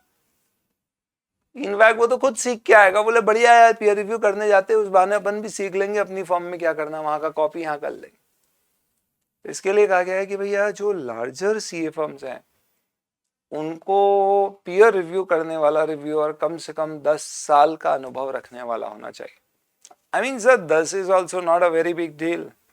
हमारे भैया के भैया हैं वो 2010 में सीए बने, तो क्या 2021 में वो अप्लाई कर सकते हैं और पीयर रिव्यूअर बन सकते हैं और बिग फोर जैसी फर्म्स का पीयर रिव्यू कर सकते हैं, जबकि उन्होंने खुद की अपनी सीए फर्म में कभी कोई पब्लिक इंटरेस्ट एंटिटी टाइप की एंटिटी इसके पर से ऑडिट किया ही नहीं। तो इसके लिए कंडीशन और डाली है कि अगर आपको लेवल 1 एंटिटी का पीयर रिव्यूअर बनना है तो इसके लिए आपको ये एक और क्वालिफिकेशन आपके पास होना चाहिए कि आपका 10 साल का एक्सपीरियंस है प्रैक्टिस का, जिसमें से कम से कम 7 साल या तो आपका खुद का फर्म आपने पीयर रिव्यू ऑडिट करवाया है या फिर आपके पास कम से कम लेवल 1 एंटिटीज के ऑडिट करने का 7 साल का अनुभव है। इसका मतलब सिंपल सा ये है कि मैं सार्थक जैन अगर एक सीएन प्रैक्टिस हूँ और मैं पीयर रिव्यूअर बनना चाहता हूँ लेवल 1 प्रैक्टिस यूनिट्स का, तो सबसे पहले मुझे प्रैक्टिस करते करते 10 साल हो जाना चाहिए। दूसरा, इन 10 में से 7 साल तक मेरे पास या तो ऑडिट रहे हों listed entities, central statutory audit of bank, insurance companies, public interest entities के, या फिर मैंने अपनी सीए फर्म जिसका जो मेरी फर्म है उस फर्म का मैंने क्या किया है, कम से कम 7 साल तक पीयर रिव्यू करवाया है और मेरी फर्म 7 साल तक लेवल 1 एंटिटी रही थी। तो उस केस में मुझे एलिजिबिलिटी होगी कि मैं लेवल 1 कैटेगरी के प्रैक्टिस यूनिट का रिव्यू कर पाऊँ, which is very very correct. कई बार ऐसा होता है कि कई सारे लोग जॉब से प्रैक्टिस में आ जाते हैं। कई समय तक नौकरी करने के बाद आदमी को लगता है कि पैसा जाए तेल लेने, हमें तो पावर चाहिए, पावर, और हमें पावर नहीं मिल रहा है जॉब में, वो मिलेगा हमें प्रैक्टिस में, और किसी पे नहीं तो 10 अबला आर्टिकल्स पर। तो हम चाहते हैं कि हम प्रैक्टिस में। तो मैं 20 साल से जॉब कर रहा हूँ, आई एम डूइंग जॉब में be in a CA form और इन इंडस्ट्री, और मेरा भयंकर टाइप का एक्सपीरियंस है, but I will not be eligible to become a peer reviewer if I want to, because I have zero practice experience. ICI says now even people who have come in from industry to practice are eligible to become peer reviewer, but then आप यूँ समझ लो कि उनकी qualification क्या होना चाहिए, तो uh they should have a little more experience, तो आप 1.5 गुना कर दीजिए. इसका मतलब क्या हुआ कि अगर आप लेवल 1 एंटिटीज का पीयर रिव्यूअर बनना चाहते हैं तो आपका एक्सपीरियंस 10 की जगह 15 साल का होना चाहिए इंडस्ट्री में. लेवल 2 का 7 की जगह 10.5 को 10 कर दो, राउंड में ले लो, 10 साल होना चाहिए. पर ये तो आपका इंडस्ट्री एक्सपीरियंस है एज ए जॉब. अब आप प्रैक्टिस में हो तो आपका मिनिमम प्रैक्टिस एक्सपीरियंस तो होना चाहिए. तो इसके अलावा ये जो लिमिट अपन ने लिया इसका 1/3 कर लीजिए, इतना आपका एडिशनल प्रैक्टिस एक्सपीरियंस होना चाहिए. इसका मतलब कि अगर आप लेवल 1 एंटिटीज का पीयर रिव्यूअर बनना चाहते हैं तो आपके पास कम से कम 15 साल का सर्विस एक्सपीरियंस प्लस इसका 1/3 यानी 5 साल का प्रैक्टिस एक्सपीरियंस होना चाहिए. लेवल 2 के केस में 10 साल, इसका 1/3 3.33 राउंड करके 3 कर दीजिए. 3 इयर्स का आपका प्रैक्टिस एक्सपीरियंस होना चाहिए, यानी टोटल कम से कम आपको सीए बने 13 साल या 20 साल रिस्पेक्टिवली हो चुके, तो आपको एलिजिबिलिटी आ जाएगी रिव्यूअर एम्पैनल होने की. इसके बाद ऐसा नहीं है कि एक्सपीरियंस है तो अपन आईसीआई के पास गए और आईसीआई को अपन ने बोला आईसीआई पहचाना, उन्होंने बोला क्या पहचाना, हमने बोला देखो भाई हमारा प्रोफाइल देखो, हमारे पास वो एक्सपीरियंस है जिससे हम पीयर रिव्यूअर बन सकते हैं, आए हम आपके पास पीयर रिव्यूअर का सर्टिफिकेट लेने, दे दीजिए हमें सर्टिफिकेट, और याद करिएगा इस ना चीज को जब भी आपको जरूरत हो अगली बार किसी रिव्यूअर की. आईसीए ने बोला भाई ऐसे अपन हर भलते चलते सीए को रिव्यूअर नहीं बना देंगे, अगर आपको रिव्यूअर बनना है तो उसके लिए आपको क्या करना पड़ेगा, you will have to take some training and you will also have to pass some test. ये जो ट्रेनिंग थी यही मैं कराता था, तो you should have requisite training and you should have cleared the requisite test for peer review prescribed by the board. और sir मतलब आप चार्टर्ड अकाउंटेंट जैसे बुजुर्ग चार्टर्ड अकाउंटेंट्स को ट्रेनिंग देते थे, इतने बुजुर्ग भी नहीं रहते थे बस, तो बट अब ठीक है ऐसे बुजुर्ग बोल सकते हो. मेरा कोई देख लो 18 साल हो गए अपने प्रैक्टिस करते करते, अभी तो अपन प्रैक्टिस में नहीं है, बट सीए बने हुए तो मैं बोल ही सकता हूँ. माय गॉड सर 18 साल देख लगता नहीं ना, त्वचा देख कर उम्र का पता ही नहीं पड़ता. हाँ सर हमें लगा 30-35 पार हो गए होंगे आपके ईयर्स ऑफ एक्सपीरियंस. अरे तो तुम मेरे नॉलेज से बोल रहे हो, चल झूठे. चलिए एनीवेज, तो मुद्दे की बात यह दोस्तों कि आपको एक ट्रेनिंग लेना पड़ेगी जो मैं या हमारे जैसे कोई लोग आपको देंगे, और आपको एक टेस्ट पास करना पड़ेगा, और उसके बाद में ये टेस्ट कौन लेगा, पीयर रिव्यू बोर्ड. उसके बाद में आपको एक डिक्लेरेशन देना पड़ता है बोर्ड को फॉर एक्सेप्टेंस ऑफ अपॉइंटमेंट, और कॉन्फिडेंशियलिटी का जो मैंने अभी बताया था एक डिक्लेरेशन साइन करना होगा. फिर आपको एम्पैनल कर दिया जाएगा एज ए रिव्यूअर, फिर जब भी जरूरत पड़ेगी तो आपका नाम प्रपोज किया जाएगा. वो प्रोसेस मैं अब आपको बताता हूँ. ये कुछ किलर्स हैं. किलर क्या होता है, अभी तुमने लॉकडाउन में पोकर 3 पत्ते खेली होगी, अगर ये कुछ डिस्क्वालिफिकेशन है, इसमें से अगर कुछ भी अट्रैक्ट हो गया आपको तो then you will not be eligible to become a reviewer. कौन, अगर आपके अगेंस्ट में कभी भी कोई डिसिप्लिनरी एक्शन इनिशिएट किया गया या ऑलरेडी कोई प्रोसीडिंग अंडर डिटर्मिनेशन है, तो पेंडिंग इंक्वायरी है, या कोई भी कोर्ट से आपको मॉरल टर्पिट्यूड के ऑफेंस के लिए जिम्मेदार ठहराया गया है, एक ऐसा ऑफेंस जो पनिशेबल है, पनिशमेंट इम्प्रिजनमेंट की हुई है या नहीं इंपॉर्टेंट नहीं है, it is punishable with imprisonment, ऐसा कोई ऑफेंस. इससे क्या होगा, एक चीज समझना दोस्तों, आप सोचो कि फॉर एग्जाम्पल मैं रिव्यू करने गया किसी सीए फर्म का, और सीए फर्म फिर मेरी मजे लेगी, वो अपने आर्टिकल को ही बोलेगा देखो देखो रिव्यूअर करने कौन आए हैं, इनके अगेंस्ट तो इंस्टीट्यूट खुद 10 साल पहले डिसिप्लिनरी एक्शन ले चुका है. बहुत बढ़िया, सही बात है, इंस्टीट्यूट ने इनको चुना, शायद चोरी जानता है चोरी कैसे होती है. हमने बोला भाई that's why pass do not खरोच इट, खुरे दो मत उसको, क्योंकि वापस से अगर वो वाला 80 बाहर आ गया तो खबरदार हो जाओगे तुम. बोला हाँ हाँ समझते. आर्टिकल भी आके पूछ रहे हो उस प्रैक्टिस यूनिट का जहां मैं रिव्यू करने गया हूँ, बोले सर थोड़ा सा बताओ ना आपने क्या किया था, आपके अगेंस्ट डिसिप्लिनरी एक्शन हुआ था, हमको प्रैक्टिकल एक्सपोजर नहीं मिला है हमारी फर्म में उसका. हम बोले चिंता मत कर बेटा, अभी तेरा रिव्यू करेंगे ना तेरे पापा का, सीए फर्म का तेरा फिर सब एक्सपोजर मिल जाएगा तेरे को disciplinary action.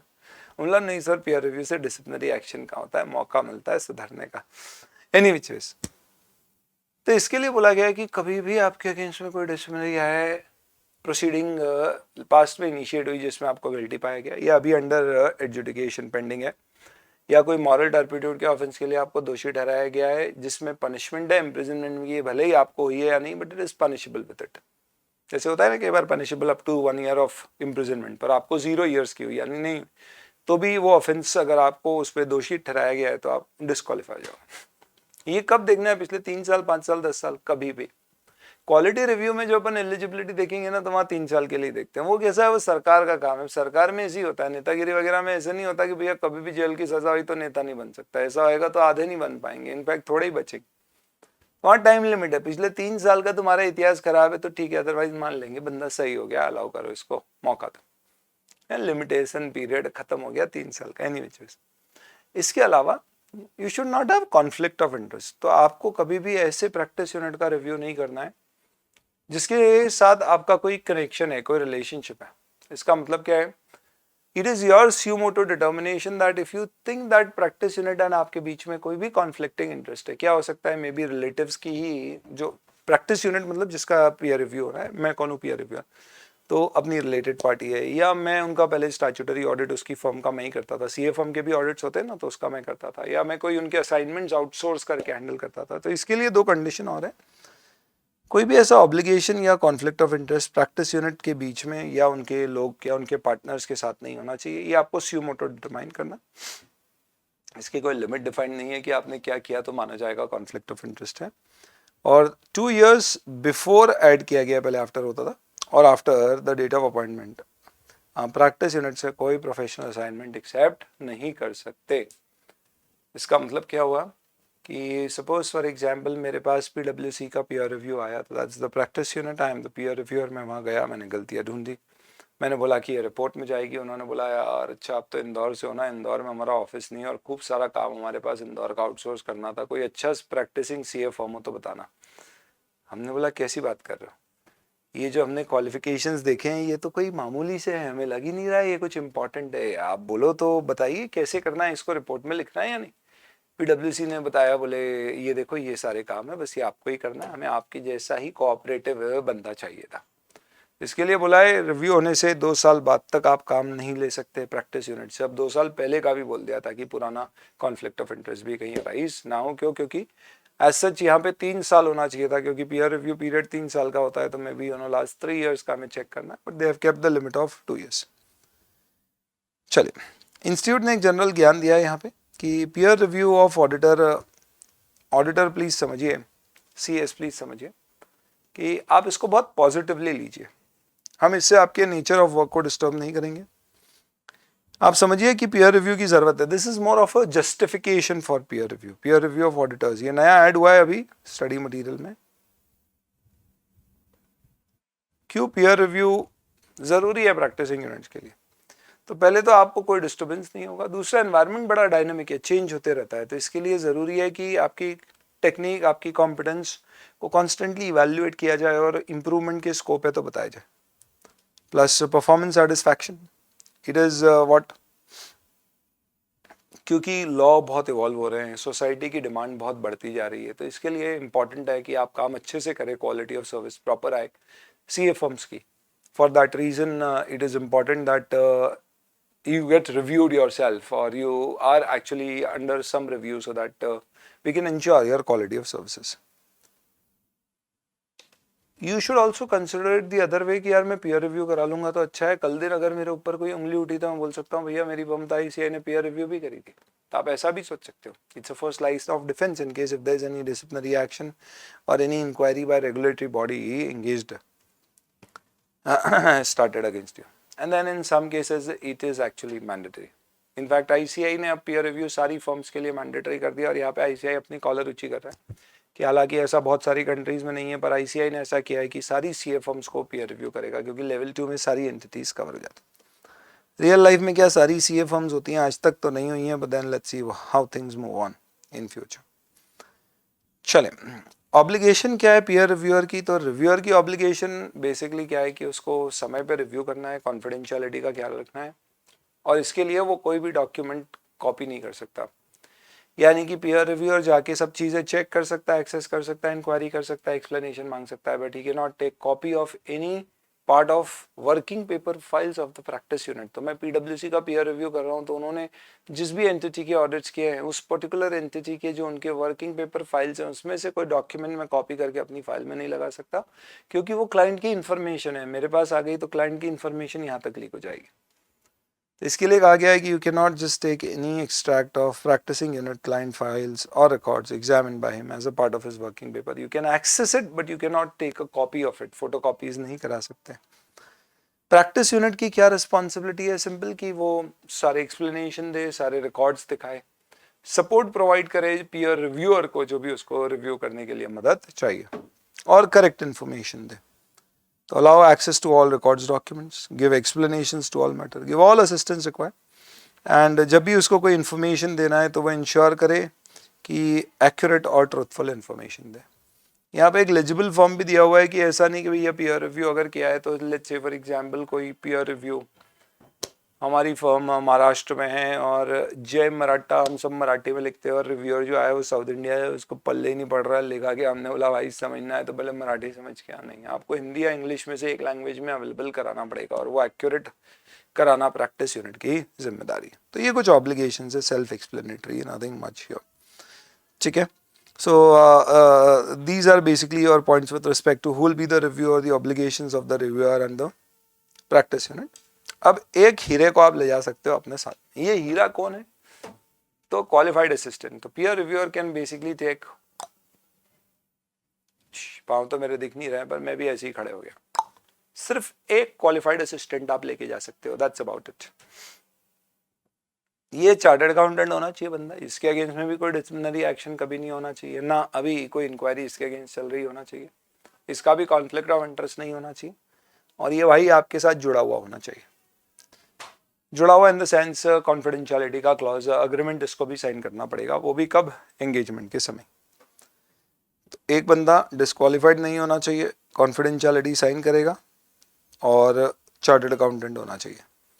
He should be from the firm of reviewer as a partner or he should be a paid employee as per the record of ICAI। यानी पहले कंडीशन होती थी कि कम से कम 1 साल से वो आपके साथ जुड़ा हुआ है as a full time paid employee या फिर पार्टनर। अब सिंपल ऐसा कर दिया है कि वो आपके रिकॉर्ड्स में इनफैक्ट वो बंदा या तो पार्टनर है या फिर आपके यहाँ पे फुल टाइम पेड एम्प्लॉई है, और आईसीआई को इन्फॉर्म्ड है कि भैया ये हमारे यहाँ काम करता है।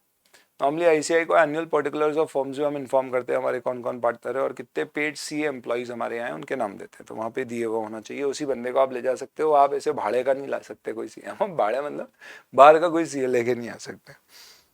बोर्ड को भी बताना पड़ेगा कि ये क्वालिफाइड असिस्टेंट हम ले रहे हैं, और ध्यान रखना कि ये बंदा प्रैक्टिस यूनिट या बोर्ड से कोई इंटरफेस नहीं करेगा। यानी पीयर रिव्यू बोर्ड को सारे कम्युनिकेशन रिव्यूअर को डायरेक्ट करना है, प्रैक्टिस यूनिट से सारा कम्युनिकेशन डायरेक्ट पीयर रिव्यूअर का करना है, ये सिर्फ साइथ में रहेगा। इसका मतलब क्वालिफाइड असिस्टेंट बेसिकली कौन होएगा? तो लेट्स से फॉर एग्जांपल हमने क्वालिफाइड असिस्टेंट किसी बंदी को बनाया हमारे साथ, वो गई है पीयर रिव्यू करने के लिए, तो ये ध्यान रखना है कि प्रैक्टिस यूनिट से बात हम ही करेंगे, वो नहीं करेगी। प्रैक्टिस यूनिट की बहुत इच्छा हो रही है कि भाई आप उसको दे, हम बोलेंगे सारी नहीं हो पाएगा, इसलिए ने मना किया, डायरेक्ट इंटरफेस हमारा ही रहेगा, वो बात सिर्फ हमसे करेगी और किसी से नहीं करेगी, ठीक है। Is this for their safety? अब सेफ्टी वाली बात नहीं है, आपको रिव्यूअर अपॉइंट किया है, ये सिर्फ आपकी मदद के लिए है, आपको उससे काम सिर्फ अपनी मदद करवानी है, आपको रिव्यू उससे नहीं करवाना है, क्योंकि ट्रेनिंग आपने ली है, टेस्ट आपने पास किया। तो एक चीज समझ लो भैया कि कभी इन जस्ट इन केस कभी हाथ वाथ तोड़ी हमारे एग्जाम से पहले, तो हम राइटर की सुविधा मांग सकते हैं, पर इसका मतलब ये नहीं है कि अपन राइटर को ही बोल सकते हैं कि यार तू ही सोच लेना, तू ही लिख देना हमारे हिसाब से, तू ही पेपर दे देना, ये वाली बात है। तो ये असिस्टेंट सिर्फ हमारा एक राइटर है, ये सिर्फ हमारी मदद कर रहा है, इसका खुद का कोई डायरेक्ट इंटरफेस नहीं होगा। cool। और अब आ जाते हैं पीयर रिव्यू प्रोसेस पे, इस पे 3 सितारे लगा दीजिएगा आप एग्जाम पॉइंट ऑफ व्यू से, इसके ऊपर कई सारे एमसीक्यूज भी आपको मिल सकते हैं, और प्रोसेस वाइज भी ये समझना इंपॉर्टेंट है। 4 पार्ट में प्रोसेस होता है। सबसे पहले हम प्रैक्टिस यूनिट और पीयर रिव्यूअर को आइडेंटिफाई करते हैं। ये पूरे प्रोसेस में जब भी कोई टाइम लिमिट लगती है तो 7 दिन वाली लगती है। एक बार प्रैक्टिस यूनिट तय हो गया कि भैया इसका पीयर रिव्यू होना है और रिव्यूअर तय हो गया कि ये रिव्यू करेगा, फिर उसके बाद में डॉक्यूमेंट्स का आदान प्रदान होता है जिसे प्लानिंग स्टेज बोलते हैं। यहाँ पे एक फोर्टनाइट जहाँ भी समय है वहाँ 15 डेज का समय। फिर उसके बाद रिव्यू शुरू हो जाएगा, एग्जीक्यूट हो जाएगा। पूरा रिव्यू आपका डेट ऑफ इंटीमेशन यानी कि जिस दिन पीयर रिव्यू और सिलेक्ट करके प्रैक्टिस यूनिट को दे दिया गया था कि भैया ये फाइनली आपका वो करेगा। इनफैक्ट प्रैक्टिस यूनिट का जिस दिन क्या हुआ था, आइडेंटिफिकेशन हुआ था कि आपका पीयर रिव्यू ना, उससे 90 दिन के अंदर अंदर पूरा पीयर रिव्यू कंप्लीट करना होता है टोटल, जिसपे आपकी रिपोर्टिंग शिपोर्टिंग सब हो जाना चाहिए। तो जो डी पार्ट है that is with respect to reporting. तो ये एग्जीक्यूशन है और वो रिपोर्टिंग। सबसे पहले मैं आपको सिस्टम बता देता हूँ, बहुत ही सिंपल है। होता ये कि हम प्रैक्टिस यूनिट आइडेंटिफाई करते हैं जिसका इस साल पीयर रिव्यू होना है, और बोर्ड उसको एक लेटर भेजती है कि बधाई हो बधाई। हालांकि ये खुशी की बात नहीं है, तो दुख की बात है। हम बोलते हैं कि खुश तो हम बहुत है बता के, और दुख तुम्हें बहुत होगा ये जान के कि इस साल तुम्हें पीयर रिव्यू के लिए सिलेक्ट किया गया। हम तुम्हें ये 3 पीयर रिव्यूअर के ऑप्शन दे रहे हैं, तुम इनमें से चुनाव कर लो कि तुम किससे अपना रिव्यू कराना चाहते हो। ये 3 रिव्यूअर कौन है जो आईसीआई के पास as a peer reviewer registered है और एलिजिबल है आपका रिव्यू करने के लिए। आपको चेक करना है इन तीनों में से, और जो आपको पसंद आए आपको उसको सिलेक्ट कर लेना, और आपको बोलना है ये है वो हमारा पीयर रिव्यूअर। आप कैसे सिलेक्ट करोगे भाई? आप बैकग्राउंड देख लीजिए उस रिव्यूअर का, जो लगे ज्यादा कोऑपरेटिव है सिलेक्ट कर लो। 3 में से एक करना ही। तो सबसे पहले पीयर रिव्यू बोर्ड ने पीयू को बोला, PU you've been selected for peer review, these are the 3 options, select one of them in 7 days। 7 दिन में वो जवाब देगा कि भैया हमने सिलेक्ट कर लिया है शांति देवी को, ये हमारा पीयर रिव्यू करेंगे। पीयर रिव्यूअर के नाम ऐसे होंगे तो थोड़े बुजुर्ग टाइप के। तो शांति देवी को हमने सिलेक्ट किया। तब आईसीआई शांति देवी को इंटीमेशन देगा और कहेगा, शांति देवी आपको पीयर रिव्यू करना है इस पीडब्ल्यूसी सीए फॉर्म का, जो पीयू है प्रैक्टिस यूनिट। और फिर शांति देवी क्या करेगी? एक्सेप्टेंस देगी 7 दिन के अंदर कि ठीक है मुझे एक्सेप्टेबल है। कब वो एक्सेप्टेंस नहीं देगी? कोई जेन्युइन रीजन है, कॉन्फ्लिक्ट ऑफ इंटरेस्ट है या कोई कारण है तो। और जैसे ही बोर्ड को एक्सेप्टेंस मिल गई रिव्यूअर से, बोर्ड फिर इंटीमेट करेगा पीयू को, पीडब्ल्यूसी को, और बोलेगा पीडब्ल्यूसी प्रैक्टिस यूनिट जिसका रिव्यूअर है, ये इनकी कॉन्टैक्ट डिटेल्स है और ये एक किट हम आपको भेज रहे हैं जिसमें कुछ क्वेश्चनर और कुछ फॉर्म्स है फिल करने के। इन सबको फिल करके आप पहुंचा दो किसके पास? शांति देवी के पास। कौन है शांति देवी? रिव्यूअर। ताकि वो इन डिटेल्स के आधार पे एक सैंपल सिलेक्शन कर सके कि आपकी कौन सी अश्योरेंस असाइनमेंट्स हैं जो वो रिव्यू करेंगे। तो शांति देवी जब पीडब्ल्यूसी के ऑफिस में जाएंगे तो वहां पर वो पहले से उन्हें बता देगी कि आपके सारे क्लाइंट्स में से हमने ये कुछ 2, 4, 5, 10, 15 क्लाइंट सिलेक्ट किए जिनके इस साल की वर्किंग पेपर फाइल्स हम देख के असेस करेंगे कि आपने काम ढंग से किया या नहीं किया। साथ ही साथ में हम आपके क्वालिटी कंट्रोल सिस्टम्स, प्रोसीजर्स और दूसरी जो हमारी स्कोप रिस्पॉन्सिबिलिटी थी like documents registers of number of audits और आर्टिकल के ट्रेनिंग के रजिस्टर्स, जो दूसरी चीज़ हमें चेक करना है वो आके हम चेक करेंगे। तो इस तरह से ये पूरा सिस्टम चलता है। तो पहले मैं आपको स्टेप 1 की बात कर देता हूँ। पीयू को नोटिफिकेशन देंगे कौन? बोर्ड। इसके बाद 7 दिन के अंदर अंदर वो रिव्यूअर डिसाइड कर लेगा। 3 जो रिव्यूअर दिए जाएंगे उसमें से ये 3 रिव्यूअर हम रेकमेंड करेंगे और इनमें से एक आप 7 दिन में सिलेक्ट करोगे और रिव्यूअर को हम उसकी सिलेक्शन 7 दिन में बताएंगे। सॉरी, हम कितने दिन में बताएंगे? बोर्ड पे कोई टाइम लिमिट नहीं, हम बताएंगे और वो 7 दिन में हाँ बोलेगा। एक बार रिव्यूअर हाँ बोलते हैं फिर प्लानिंग स्टेज में आ जाते हैं। प्लानिंग स्टेज में क्या आता है? पीयू को बोलते हैं कि भैया आपको इन्फॉर्मेशन रिव्यूअर को 15 दिन में देनी है। अब यहाँ 15 दिन का टाइम हो गया और एक किट जो मैंने बोली ना, वो किट भर के देना होती है। तो पूरी किट में फॉर्म्स होंगे, वो फिल करके पीयू क्वेश्चनर क्या करेगा? किसको देगा? तो क्वेश्चनर आई है बोर्ड के द्वारा, पर इसको सेंड करना है हमको किसको? We have to send it to the peer reviewer. इसमें प्राइमरली क्या होता है? आपको सारी अश्योरेंस सर्विस क्लाइंट के नाम, क्या सेवाएं आपने दी है उनका, ईयर ऑडिट किया है, इंटरनल ऑडिट किया है, कॉन्करेंट ऑडिट किया है, लिमिटेड रिव्यू किया है, क्या किया है और कितनी फीस चार्ज की है। फीस भी बताना पड़ती है, कॉन्फिडेंशियल इन्फॉर्मेशन है इसलिए कॉन्फिडेंशियलिटी का अग्रीमेंट साइन कराते। प्लस आपके यहाँ पे क्या पॉलिसीज और प्रोसीजर्स है जो आप फॉलो करते हो relating to staff supervision, independence, second person review, engagement, quality control review सुना होगा आपने SQC1 या SA 220 में, उसकी आपको डिटेल देना है। और क्या आपके कोई फर्म या पार्टनर या कोई असिस्टेंट के अगेंस्ट में, किसके असिस्टेंट यानी प्रैक्टिस यूनिट के कोई एम्प्लॉय के अगेंस्ट में कोई डिसिप्लिनरी एक्शन चल रहे हैं तो बता दीजिए। तो किस मुद्दे पे चल रहे हैं, तो शायद पीयर रिव्यूअर वो मैटर सिलेक्शन सैंपल में नहीं लेगा। उसके बाद में पीयर रिव्यू बोर्ड अगर चाहे तो वो क्या कर सकती है, जो यूडेन डायरेक्टरेट है उससे भी जो प्रैक्टिस यूनिट ने यूडेंस जनरेट किए हैं वो कॉल करके पीयर रिव्यूअर को दिलवा सकती है, ताकि पीयर रिव्यूअर क्रॉस कर ले कि भैया क्लाइंट की इन्फॉर्मेशन यहाँ पे मिल रही है और यूडेन इतने जनरेट किए मैच हो रहे हैं या नहीं हो रहे, और जो यूडेन की इन्फॉर्मेशन है वहाँ पे भी जैसे ऑडिट करते हैं तो सेल्स का फिगर जाता है, प्रॉफिट जाता है, तो वहाँ से एटलीस्ट क्या हो जाएगा कि वो भी एक सैम्पल सिलेक्शन का बेसिस हो जाएगा। तो इन्फॉर्मेशन प्रैक्टिस यूनिट से क्वेश्चन है और बोर्ड से, यूडेन डायरेक्टरेट से, उस सीए फर्म से रिलेटेड मिली हुई इन्फॉर्मेशन, ये दो इन्फॉर्मेशन जाएगी रिव्यूअर के पास। अब रिव्यूअर को क्या करना है, इसके बेसिस पे एक सैंपल सेलेक्ट करना है जो उसे पहले एडवांस में ही सिलेक्ट कर लेना था। तो 15 दिन के अंदर अंदर जब उसको इन्फॉर्मेशन कहाँ से, पीयर रिव्यू बोर्ड और प्रैक्टिस यूनिट से मिल जाती है, उसको सिलेक्ट करना है। वो चाहे तो इस दौरान एडिशनल क्लैरिफिकेशन प्रैक्टिस यूनिट से मांग सकता है, और उसके बाद सैंपल सिलेक्शन का इंटीमेशन 15 दिन में देके एक ऑन साइट रिव्यू प्लान करना है वहाँ जाके काम करने का, जिसके लिए कम से कम उसे 15 दिन का नोटिस देना है। ये ध्यान रखते हुए कि 90 दिन में पूरा रिव्यू कंप्लीट हो जाना चाहिए। 90 दिन काउंट कब से होते हैं, जिस दिन रिव्यूअर को इंटीमेशन जाता है, सॉरी प्रैक्टिस यूनिट को नोटिफिकेशन इंटीमेशन जाता है कि आपका पीयर रिव्यू होना है। Notification to PU of his peer review to be done. तो ये ध्यान में रखते हुए आपको टाइमलाइंस ध्यान रखना है। अब एग्जीक्यूशन कैसे होगा, तो अब रिव्यूअर यानी कि Shanti Devi on site visit करेंगी। ध्यान रखना, ऑन साइट में आप एचओ पे या किसी भी ब्रांच पे जा सकते हो, पर 7 दिन से 15 दिन, मैक्सिमम 15 दिन, इससे ज़्यादा आपका ऑन साइट रिव्यू नहीं चलेगा, इससे ज़्यादा दिन आप वहाँ रुक नहीं सकते हो।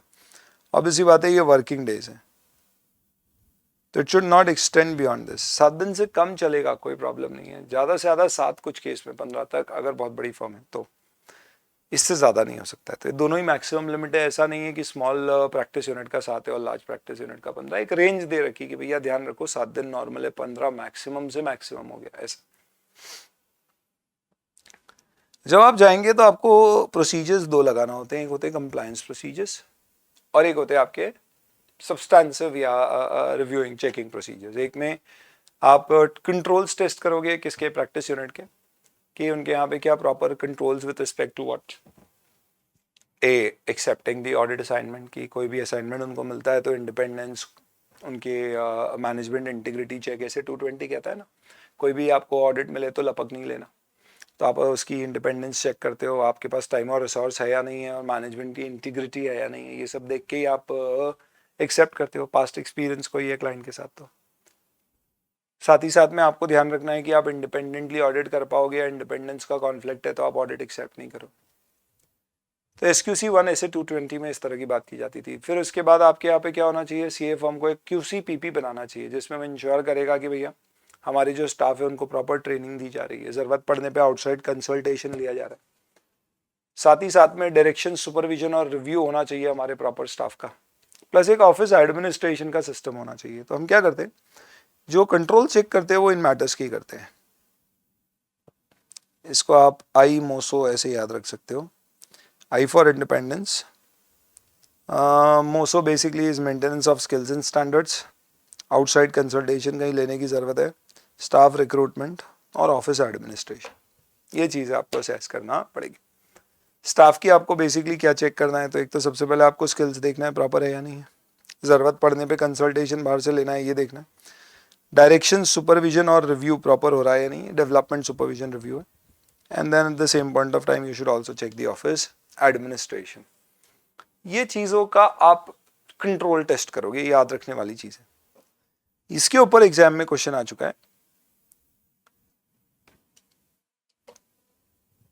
आपको ये भी ध्यान रखना है कि आप जब प्रैक्टिस यूनिट के सैंपल सिलेक्शन कर रहे हो तो सैंपल सिलेक्शन कैसे करना है। तो ऑब्वियसली बात है सैंपल सिलेक्शन कैसे होगा, जो लार्ज क्लाइंट्स है वो ज़्यादा सिलेक्ट होंगे, पर आपको क्रॉस प्लेटफॉर्म रखना है, अलग अलग टाइप के आपकी जो असाइनमेंट्स है वो कवर करने।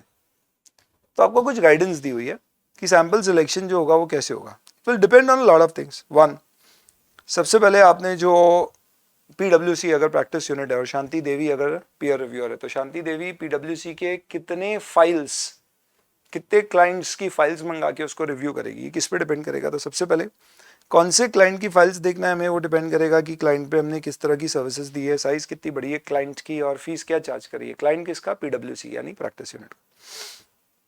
देन वहाँ पे क्वालिटी कंट्रोल आपको किस तरह का नजर आ रहा है। थोड़ा बहुत आपके पास क्या होता है, जो शुरुआत में ही हमारे पास वो क्वेश्चनर फिल होकर आती है, उसमें एक documented quality control policy procedure आता है, उससे भी समझ में आता है। फिर प्रैक्टिस यूनिट की मेथोडोलॉजी क्या है, कितनी लोकेशंस है प्रैक्टिस यूनिट की, इससे आपकी सैंपल साइज डिसाइड होगी।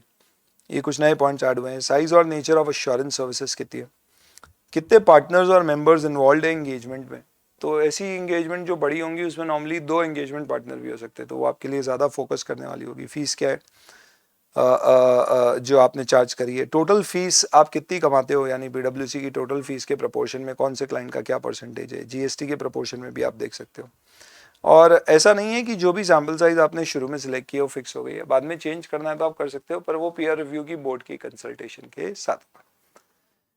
ये करके फिर आप रिव्यू ऑफ रिकॉर्ड्स करोगे। रिकॉर्ड्स का रिव्यू भी कंप्लायंस और सब्सटेंसिव अप्रोच होगा। तो पहले आपने कंप्लायंस रिव्यू जो किया वो किसका किया, basically systems, controls, overall policies, procedures का। अब आप क्या कर रहे हो, रिकॉर्ड्स का रिव्यू कर रहे हो, जिसमें पहले आप रिकॉर्ड्स में कंप्लायंस चेक करोगे।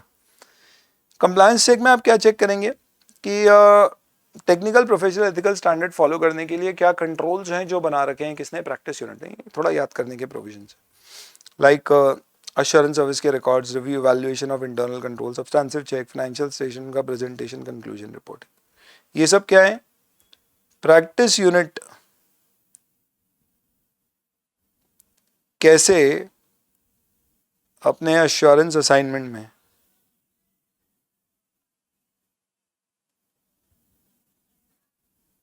ये प्रोसीजर्स लगाता है। तो लेट्स से फॉर एग्जांपल पीडब्ल्यूसी का एक क्लाइंट है,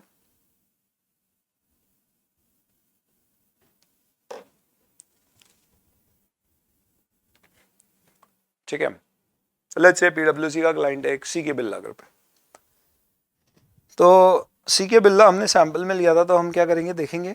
तो ये सीके बिरला का इन्होंने ऑडिट किया था। सबसे पहले इन्होंने रिकॉर्ड्स कैसे मेंटेन करके रखे, क्या रिकॉर्ड प्रॉपर कंट्रोल में रहते, कोई चेंजेस तो नहीं होते, वर्किंग पेपर फाइल्स में होते तो उसका डॉक्यूमेंटेशन होता है या नहीं। सेकेंड, इंटरनल कंट्रोल्स ये लोग चेक करते हैं या नहीं, तो सीके बिरला ग्रुप के इंटरनल कंट्रोल्स चेक करे। थर्ड, सब्सटेंशियल प्रोसीजर्स कितने लगाना चाहिए थे उतने लगाए या नहीं, यानी ऐसे 315 330 लगा के पीडब्ल्यूसी ने अपने क्लाइंट के ऑडिट किया या नहीं। पहले हम वो कंप्लायंस रिव्यूज करते हैं। फिर ऑब्वियसली क्या फाइनेंशियल स्टेटमेंट का प्रेजेंटेशन किसका, सीके बिरला ग्रुप जो क्या है क्लाइंट है किसका, पीडब्ल्यूसी का। कौन है पीडब्ल्यूसी, प्रैक्टिस यूनिट, जिसका शांति देवी रिव्यू कर रही। तो क्या सीके बिरला के फाइनेंशियल स्टेटमेंट के प्रेजेंटेशन प्रॉपर है, और जो रिपोर्ट हमने बनाई है क्या वो एज पर एसेज और फॉर्मेट जो होना चाहिए वैसी है, हमारी फाइंडिंग्स के अनुसार हमारे कंक्लूजन है या नहीं। तो ऐसे 220 में इस तरह की बातें भी होती है। तो आपको सबसे पहले ये चेक करना है कि प्रैक्टिस यूनिट अपने सारे ऑडिट में क्या ये सारे कंट्रोल्स लगाता है या ये स्टेप्स लगाता है या नहीं। और फिर उसके बाद अपन इंडिविजुअल वर्किंग पेपर फाइल्स को पलटा पलटा के देखेंगे कि वहाँ पे टीपीई फॉलो हुए हैं, क्या ये इसका कंप्लायंस हुआ है तो कैसे हुआ है, उसकी चेकलिस्ट हुई होगी वो चेक कर लेंगे। सारे एसेज लगे या नहीं, जैसे एंगेजमेंट लेटर बनाया गया है या नहीं बनाया गया है, डायरेक्शन सुपरविजन रिव्यू कैसे हुआ है, एक्सपर्ट की कोई मदद ली थी तो क्या डॉक्यूमेंटेशन है। तो ये सब हम वहाँ पे वर्किंग पेपर फाइल से असेस करेंगे। तो ये समझ लो कि ये शांति देवी का सब्सटेंसिव प्रोसीजर है रिकॉर्ड्स का रिव्यू करना। और शांति देवी ने ये चेक किया कि पीडब्ल्यूसी अपने क्लाइंट के ऑडिट में क्या सारे test of control, test of detail लगा रहा है या नहीं लगा रहा है, क्या सिस्टम है उसका रिकॉर्ड कीपिंग का, क्या सिस्टम है उसका इंश्योर करने का, फाइनेंशियल स्टेटमेंट ओवरऑल ठीक है, ये सब वो कंप्लायंस प्रोसीजर है शांति देवी के। इस तरह से हम रिकॉर्ड्स को रिव्यू करेंगे। ये करने के बाद फाइनली लास्ट स्टेज आ जाएगा रिपोर्टिंग। रिपोर्टिंग में सिंपली कहा गया है कि पहले आप एक प्रिलिमिनरी रिपोर्ट का ड्राफ्ट बनाओगे और वो डिस्कस करोगे किसके साथ, प्रैक्टिस यूनिट पीडब्ल्यूसी के साथ। और उसमें आप उनके एक्सप्लेनेशन लोगे, उनके एक्सप्लेनेशन लेके अगर आप सेटिस्फाइड और क्लीन रिपोर्ट बनती है तो आप फाइनली क्लीन रिपोर्ट उसे और एक कॉपी बोर्ड को दे दोगे और उसके बेसिस पे एक पीयर रिव्यू सर्टिफिकेट मिल जाएगा। पर अगर उनके रिस्पॉन्सेस से आप सेटिस्फाइड नहीं हो या आपको लगता है किसी कारण से रिपोर्ट क्वालिफाई करने की जरूरत है तो आप क्वालिफाइड रिपोर्ट दोगे। किसको दोगे? वो बोर्ड को। तो प्रिलिमिनरी रिपोर्ट हर केस में जाएगी प्रैक्टिस यूनिट के पास, एक्सप्लेनेशन उससे लिए जाएंगे। क्लीन हुई तो नो प्रॉब्लम, दोनों को रिपोर्ट दे देंगे। नहीं हुई तो फिर हम क्वालिफाइड रिपोर्ट सिर्फ किसको देंगे? बोर्ड को। फिर बोर्ड आपसे हो सकता है कोई एक्सप्लेनेशन मांगे, प्रैक्टिस यूनिट से मांगे और बोलेगा कि भैया एक फॉलो ऑन ऑडिट होगा जो 6 महीने से 12 महीने, एक्चुअली 1 साल के बाद होता है, जिसको रिड्यूस करके 6 महीने तक किया जा सकता है। कम से कम 6 महीने का समय तो देंगे ही देंगे, बाय डिफॉल्ट 1 साल का समय देते हैं। तब तक आप अपने सिस्टम से उतार लो, फिर एक फॉलो ऑन रिव्यू होगा। अगर वहां पे भी गलतियां पाई गई तो फिर डिसिप्लिनरी एक्शन इनिशिएट हो सकते हैं। अदरवाइज आपको फिर बाद में पीयर रिव्यू सर्टिफिकेट दे दिया जाएगा। ये प्रोसेस होता है। सवाल ये होता है कि जो पीयर रिव्यूअर की रिपोर्ट होती है वो रिपोर्ट कैसी बनती होगी सर? जैसे हमें ऑडिट रिपोर्ट का तो फॉर्मेट ऐसे 700 में देखा है, यहाँ पे कैसा है? तो यहाँ पे भी एक पीयर रिव्यू मैनुअल होता है जिसमें फॉर्मेट दिया जाता है। पर ब्रॉडली यहाँ पे कहा गया है कि सबसे पहले आपको अपनी रिपोर्ट में एक तो सबसे पहले system of quality control for assurance service practice unit पे क्या है, जिससे कि वो इंश्योर करता है technical ethical professional standard follow हो रहे हैं, वो बताना है। मतलब जब पीयर रिव्यू स्टार्ट हुआ था तो हमने उससे एक क्वेश्चन है और लिस्ट ऑफ उसके पॉलिसीज प्रोसीजर्स का डॉक्यूमेंट मंगाया था। हमें ब्रीफ में स्टेट करना है कि उनके सिस्टम्स हैं। उसके बाद में जो आपने आई मोसो चेक किया था उसके ऊपर आपको रिपोर्ट करनी है कि ये सब फॉलो हो रहा है या नहीं। एंड देन प्रिलिमिनरी रिपोर्ट जो ऑन साइट रिव्यू के बाद है। ये ध्यान रखना, ये आपको पीयू से डिस्क्यूरियस करना ही करना होती है हर केस में। इसके रिस्पॉन्स 15 दिन में वो आपको देगा और उसको राइटिंग में दिए जाएंगे और अगर सेटिस्फाइड है तो क्लीन रिपोर्ट दे दो, नहीं है तो मॉडिफाइड रिपोर्ट चली जाएगी। दोनों केस में आपको पीयू को भी एक कॉपी सबमिट करना ही करना पड़ेगी, विच इज फॉर श्योर। तो 1 copy should go to the practice unit. किसकी? जो भी आपकी फाइनल रिपोर्ट है उसकी। एंड देन फिर उसके बाद फॉलो ऑन ऑडिट होगा। What is follow on audit? Let's see that. तो बस ऑलमोस्ट कंप्लीट हो गया हमारा डिस्कशन। ये मॉडिफाइड रिपोर्ट के केस में फॉलो ऑन रिव्यू होगा 1 साल के बाद। चाहे तो इसको रिड्यूस कर सकते हैं पर 6 महीने से कम नहीं। एंड देन ये सिमिलर जैसा पहले हुआ है सेम वैसे के वैसे उसी लॉजिक से होगा। ये कोई दूसरा बंदा भी आके कर सकता है। ठीक है। पीयर रिव्यूअर के वर्किंग पेपर्स। ओके, तो रिव्यूअर को डॉक्यूमेंट करना है उसने जो भी काम किया और he should submit a copy to the board if demanded. जरूरी नहीं है देना ही है और बोर्ड मैक्सिमम 12 महीने में मांग सकती है, उसके बियॉन्ड नहीं। सब कुछ अगर ठीक हो गया इनिशियल रिपोर्ट में, प्रिलिमिनरी रिपोर्ट जो फाइनल हो गई अगर अनमॉडिफाइड है तो, या फॉलो ऑन ऑडिट में, तो आपको एक पीयर रिव्यू सर्टिफिकेट दे देंगे। 3 महीने के अंदर अंदर सर्टिफिकेट दे देंगे। अगर क्वालिफाइड रिपोर्ट है तो फिर हम रीजन लिख देंगे कि अभी नहीं दे सकते, आपका फॉलो ऑन रिव्यू होगा फिर देंगे। ये सर्टिफिकेट की वैलिडिटी क्या रहेगी? तो दिस सर्टिफिकेट में लिखा हुआ रहता है कि इसकी वैलिडिटी कब तक की है और जैसे ही वैलिडिटी खत्म हो गई फिर काम नहीं आएगा। हालांकि आईसीआई ने अभी एक्सटेंड किया है। सारे डॉक्यूमेंट जो प्रैक्टिस यूनिट सर्टिफाई करेगा इंटरवीनिंग पीरियड में ये इनवैलिड होंगे। इंटरवीनिंग पीरियड यानी कौन सा पीरियड है? ये यूं समझ लीजिए, this is the period which is after expiry of peer review certificate. यानी एक तरह से अब पीयर रिव्यू कंपलसरी हो गया है और अगर आपका पीयर रिव्यू आपकी फर्म का नहीं हुआ है तो then in that particular case या अमेंडमेंट के बाद ऐसा हो गया, आपके सारे डॉक्यूमेंट्स इनवैलिड हो जाएंगे, यानी कि आपको पीयर रिव्यू करवाना ही पड़ेगा। कौन से डॉक्यूमेंट्स? तो ऐसे लिस्टेड कंपनी का ऑडिट है तो उसको करने के लिए पीयर रिव्यू आपकी फर्म का होना जरूरी है, तो अब आप नहीं कर पाओगे अगर आपका सर्टिफिकेट एक्सपायर हो चुका है। इसलिए आपकी जिम्मेदारी है कि आप पीयर रिव्यू ड्यू डेट से 1 महीने पहले अप्लाई करके, सर्टिफिकेट कम एक्सपायर होने से 1 महीने पहले कम से कम अप्लाई कर दो कि भैया हमारा पीयर रिव्यू करा दिया जाए, क्योंकि बोर्ड 30 दिन के अंदर अंदर पीयर रिव्यू फिर आपका इनिशिएट कर देती। ठीक है, चलिए, तो this is basically what it is. Normally certificate में जो डेट होती है वो from the date of intimation till 3 साल की डेट दे दी जाती है कि इस समय का आपका सर्टिफिकेट वैलिड है।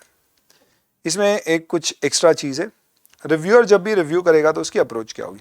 तो ध्यान रखना उसकी अप्रोच किसी भी केस में ऐसी नहीं है कि उसको एक एक गलती निकाल के पिन पॉइंट करना है। उसको ओवरऑल सिस्टम्स देखना है और एक ओवरऑल सिस्टम प्रॉपर चल रहा है नहीं इस पर कमेंट करना है। इसके लिए सबसे पहले वो एंगेजमेंट लेटर अच्छे से देख ले जो आईसीआई के पास से आया है, जिसमें साफ साफ डिफाइन किया जाता है कि भैया पीयर रिव्यूअर का स्कोप क्या है।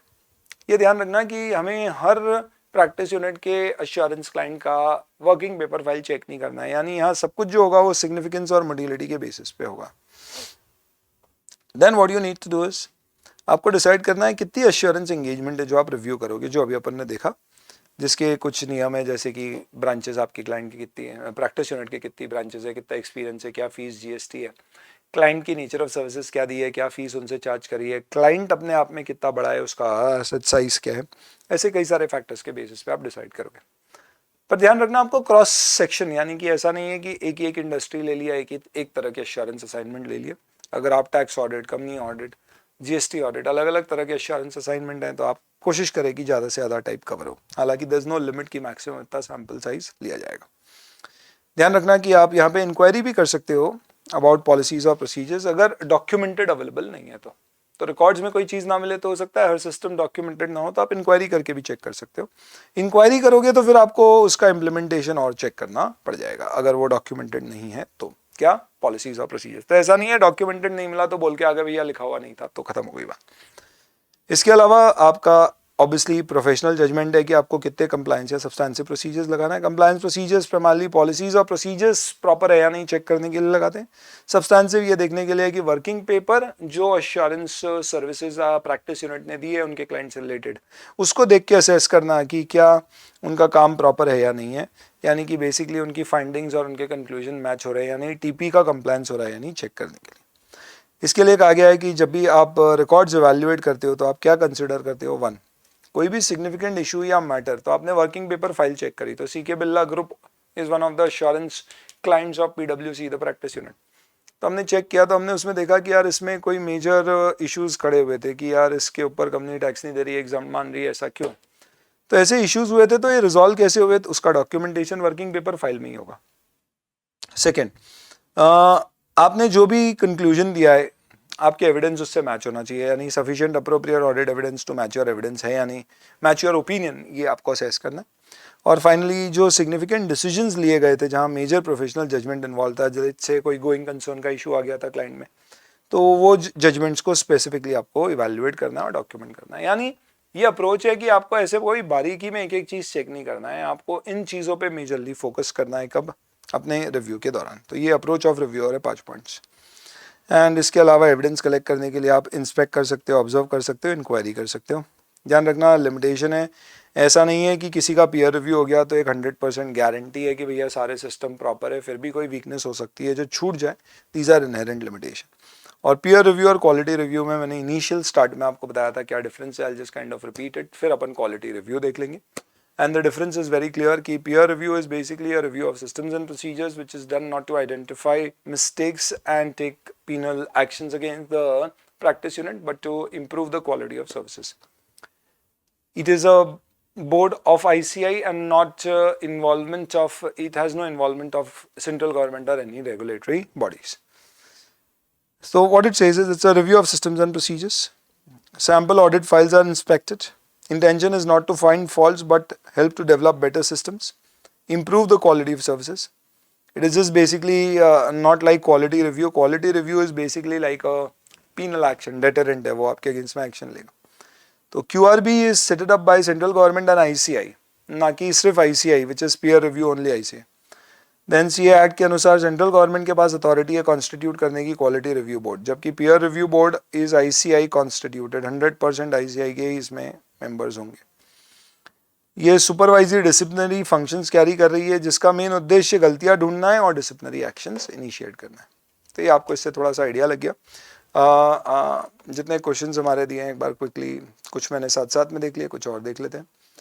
टेक्निकल प्रोफेशनल एथिकल स्टैंडर्ड्स पे नोट तो अपन ने डिस्कस किए थे, वो 6 पॉइंट्स आपको कवर करना पड़ेंगे कि TPE में ये सब कवर होता है। स्टडी मटेरियल 2021 में भी ये क्वेश्चन शामिल किया गया है। Right a short note on scope of peer review. तो स्कोप में अपन ने देखा था कि 3 चीज़ें ऐड करी गई थी, तो वो आपको लिखना पड़ेगा। तो 1 TP major systems, quality control, reporting of assignments, ये 3 बेसिक चीज़ें और 3 चीज़ें अपन ने ऐड करी थी। चलिए देन पीयर रिव्यूअर का क्राइटेरिया क्या है, ठीक है, डायरेक्टर लिख सकते हो आप। एलिजिबिलिटी ऑफ रिव्यूअर कौन होगा, एक्चुअली नेक्स्ट पेज से रिलेटेड क्वेश्चन है ये। देन रिपोर्टिंग स्टेज पीयर रिव्यू में क्या होगा, प्रिलिमिनरी रिपोर्ट, फाइनल रिपोर्ट के बारे में आपको लिखना पड़ेगा। सिलेक्शन ऑफ सैंपल, RTP नवंबर 20 में क्वेश्चन था, ये आपके सिलेक्शन ऑफ सैंपल के कुछ बेसिस हैं।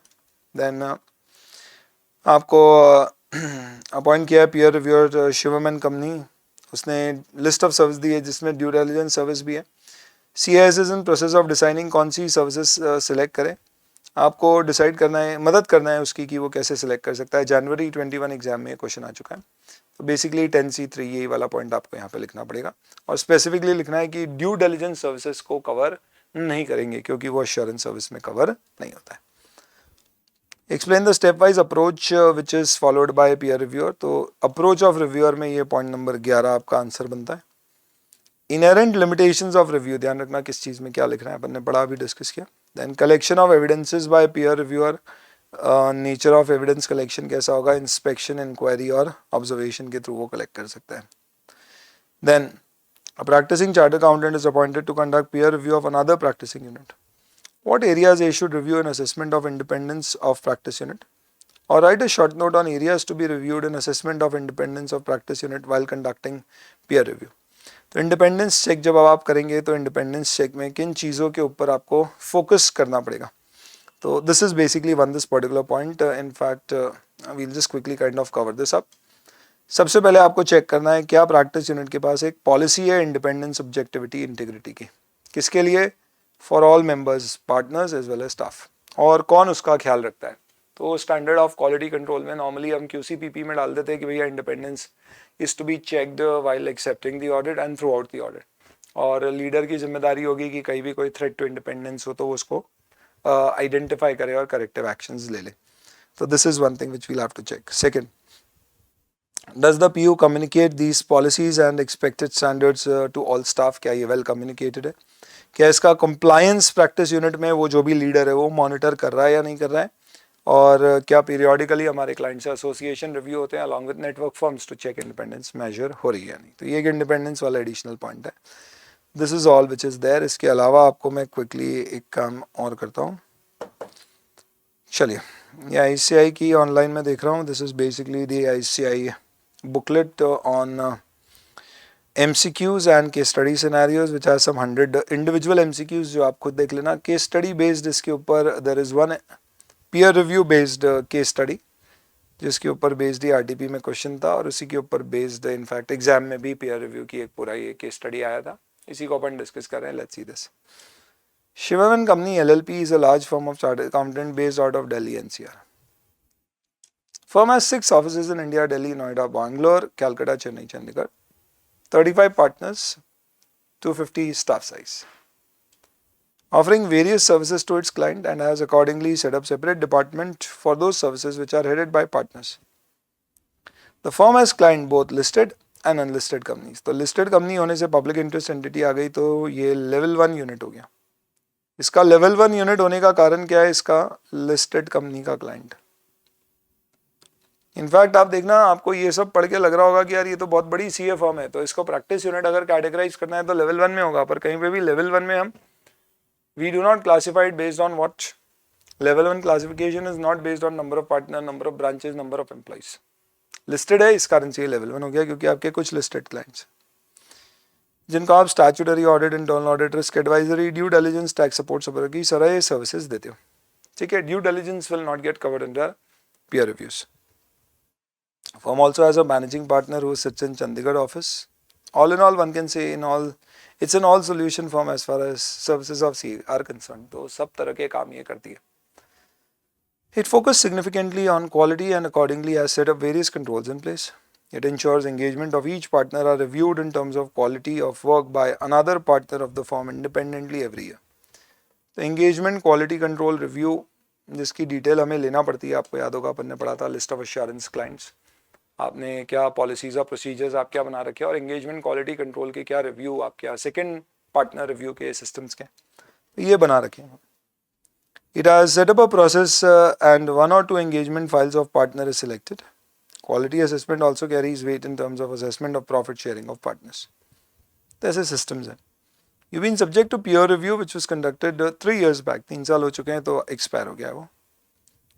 Year ended 31st March 2020, firm got an intimation for peer review on 1st July 2020, with which it with which it was before time considering review is done only 3 years back. तो भाई before time नहीं है क्योंकि आप level 1 entity हो, level 2 होते तो आप 4 साल बाद भी कर सकते थे, हालांकि बोर्ड चाहे तो वो भी कम कर सकती है, बट अभी तो आप level 1 हो तो 3 साल में होना ही चाहिए. And was not due ऐसा फॉर्म को लग रहा है. Form discuss the matter with relevant authorities but know the authority does not change the stand. तो उन्होंने बोर्ड को बोला हमारा अभी क्यों करवा रहे हो, तो बोर्ड ने बोला भैया होगा. Process of peer review got started on 1st August 2020 and completed on 15 September. तो total time duration जो लिया वो 31 days of August and 15 days of September, which is total of 46, which is less than 90 days. तो this is okay.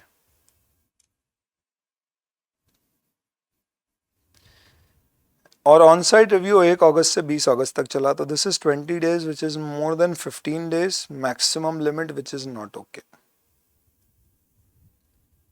Since the firm was not happy with selection of engagement for review by peer reviewer and also faced some problems during the peer review process, it also consulted another firm of his friend. PU ने किसी अपने दोस्त की CA firm से बातचीत की है. शुभम दोस्त का नाम है, शुभम एंड एसोसिएट उसकी फर्म का नाम है. One of the engagements of Shubham and Associate was picked up for quality review by quality review board, and this firm also faced various challenges. तो इस क्वेश्चन में ये जो पोर्शन है, this looks to be more respect to quality review, ये अभी अपन ने पढ़ा नहीं है. तो आपको बोला है you are required to advise on following matters, इसके ऊपर क्वेश्चन है. क्वालिटी रिव्यू वाले क्वेश्चन हम स्किप कर देंगे अभी for the moment. Shivan company LLP submitted a list of its assurance and due diligence services for selection of peer review. Peer reviewer may select sample out of assurance and due diligence. Out of assurance engagement, yes. Due diligence, no. On piecemeal basis of any service, no. तो B, क्योंकि due diligence specifically अपन ने discuss किया था, scope के बाहर है. Concern of Shivam Company LLP regarding selection of its peer review arose because it assessed itself as level 2 entity, which was different from assessment by peer review board. It should be level 1 based on criteria of level 1 and 2 given by ICAI regarding applicability of accounting standard. No. It should be level 2. No. It should be level 1 based on its engagement services. Yes, क्योंकि listed company के client है इसके पास. Level 2 तो ये तो यही नहीं हो गया. Shivan Company LLP also objected the time taken for peer review on site. However, as per peer reviewer, entire process got completed within 90 days from date of notifying the firm board selection for review. So time for on-site review should not have extended beyond 7 to 15 working days. This is true. ठीक है, अब उसमें working days हमारे पास कितने हैं वो पता नहीं है, तो हम बोल रहे हैं भैया क्योंकि एक 15 अगस्त तो साफ साफ दिख ही रहा है वर्किंग डे नहीं है, प्लस 2 एक संडे भी आए होंगे, उसके बाद भी शायद लग रहा है कि भैया 15 दिन से ज़्यादा हो गए होंगे. सैटरडे वर्किंग होता है कि हमें पता नहीं, पर हम तो ये बोल देंगे भैया 15 दिन से ज़्यादा दिख रहा है, तो वो गड़बड़ है. The peer reviewer did not share any of his observation with Shivam and Company as draft and only final report was submitted. ये गलत है. तो ये बोल रहे हैं peer reviewer need not share draft report, गलत. Even final report is not required to be submitted to the firm, गलत. Needs to share draft report with the firm before finalization, बिल्कुल सही है. There are no reports in case of peer review. कैसी बात कर रहे हैं. शुभम वाले क्वेश्चन अभी छोड़ देते हैं, ये क्वालिटी रिव्यू से रिलेटेड है, तो this is to be discuss later. इसी के साथ मैंने आपको क्या करवा दिया. I have got you covered the case study also, which is with respect to peer review given in the ICAI module. Study material 2021 के questions क्या cover हो गए. Each and every question is there in the drone chart, so you need not worry about it altogether. And you can very well and very easily kind of be rest assured कि हमने वो सारे questions cover कर लिए हैं. Nevertheless, just in case,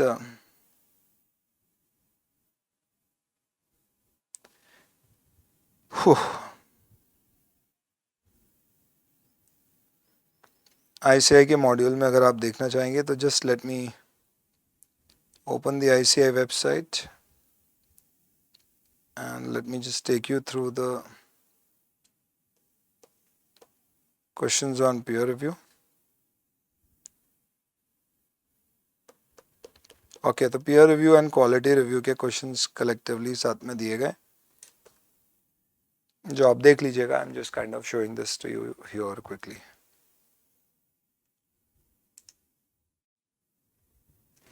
तो ये test और नॉलेज क्वेश्चंस हैं और इसमें अलग अलग चीज़ें दी गई है. ये सब आपके क्वेश्चंस हैं. इंडिपेंडेंस का असेसमेंट कैसे होना चाहिए, अभी अपन ने ड्रोन चार्ट में देखा, लास्ट वाला क्वेश्चन था वो. कौन सी चीज़ें एक्सक्लूड होगी, scope of peer review, TP क्या होता है, एलिजिबिलिटी क्राइटेरिया रिव्यूअर के लिए क्या होंगे, इनहेरेंट लिमिटेशन, पीयर रिव्यू के ऑब्जेक्टिव्स ऑफ, अच्छा ये क्वालिटी रिव्यू हो गया, ये पीयर रिव्यू के यहाँ तक के आपके, इसके बाद के क्वालिटी रिव्यू के, ठीक है। चलिए, तो ये 5 क्वेश्चंस सभी देखा आपने ड्रोन चार्ट में कवर्ड है। This is to kind of confirm it to you कि सारे 100% क्वेश्चंस जो अपने अपडेटेड ड्रोन चार्ट्स हैं स्टडी मटेरियल के A to Z everything of that is already kind of covered in the drone charts. और ये हमारी खूबी है स्पेशल ऑडिट ड्रोन चार्ट्स की कि हम क्वेश्चंस अलग से नहीं लेते, क्योंकि ये सब डायरेक्ट होते हैं, इसमें कोई एनालिसिस नहीं होता है। तो जो पेज में हमने जो कॉन्सेप्ट पढ़ा है उससे रिलेटेड जो क्वेश्चंस है उनको वहीं पे उसके नीचे दिखा दिया जाता है, एक्सेप्ट इन सम केसेस जहाँ पे पेज हो सकता है आगे पीछे हो, बट क्वेश्चन सारे कवर कर दिए जाते हैं। चलिए, तो that kind of completes your whole discussion on peer review. It's been done in well good details, and these charts are something which are going to be very very useful and helpful for you to kind of cover these things up. And obviously बात है कि I think giving you word file documents is not required, क्योंकि these are not just summary charts, these are comprehensive notes. आप चाहो तो study material से compare कर लेना। आई एम श्योर आप ऑलरेडी वैसा कर चुके हैं, उसकी कोई ज़रूरत होती नहीं है, क्योंकि कंटेंट इसका पूरा का पूरा है, लैंग्वेज भी पूरी की पूरी है, इज दैट इसको इस फॉर्म में लिया गया है so that it is easy to kind of learn and remember and revise most importantly before your exams, ठीक है। चलिए, तो this completes your peer review, now will take a break and after that we'll come to quality review. Thank you.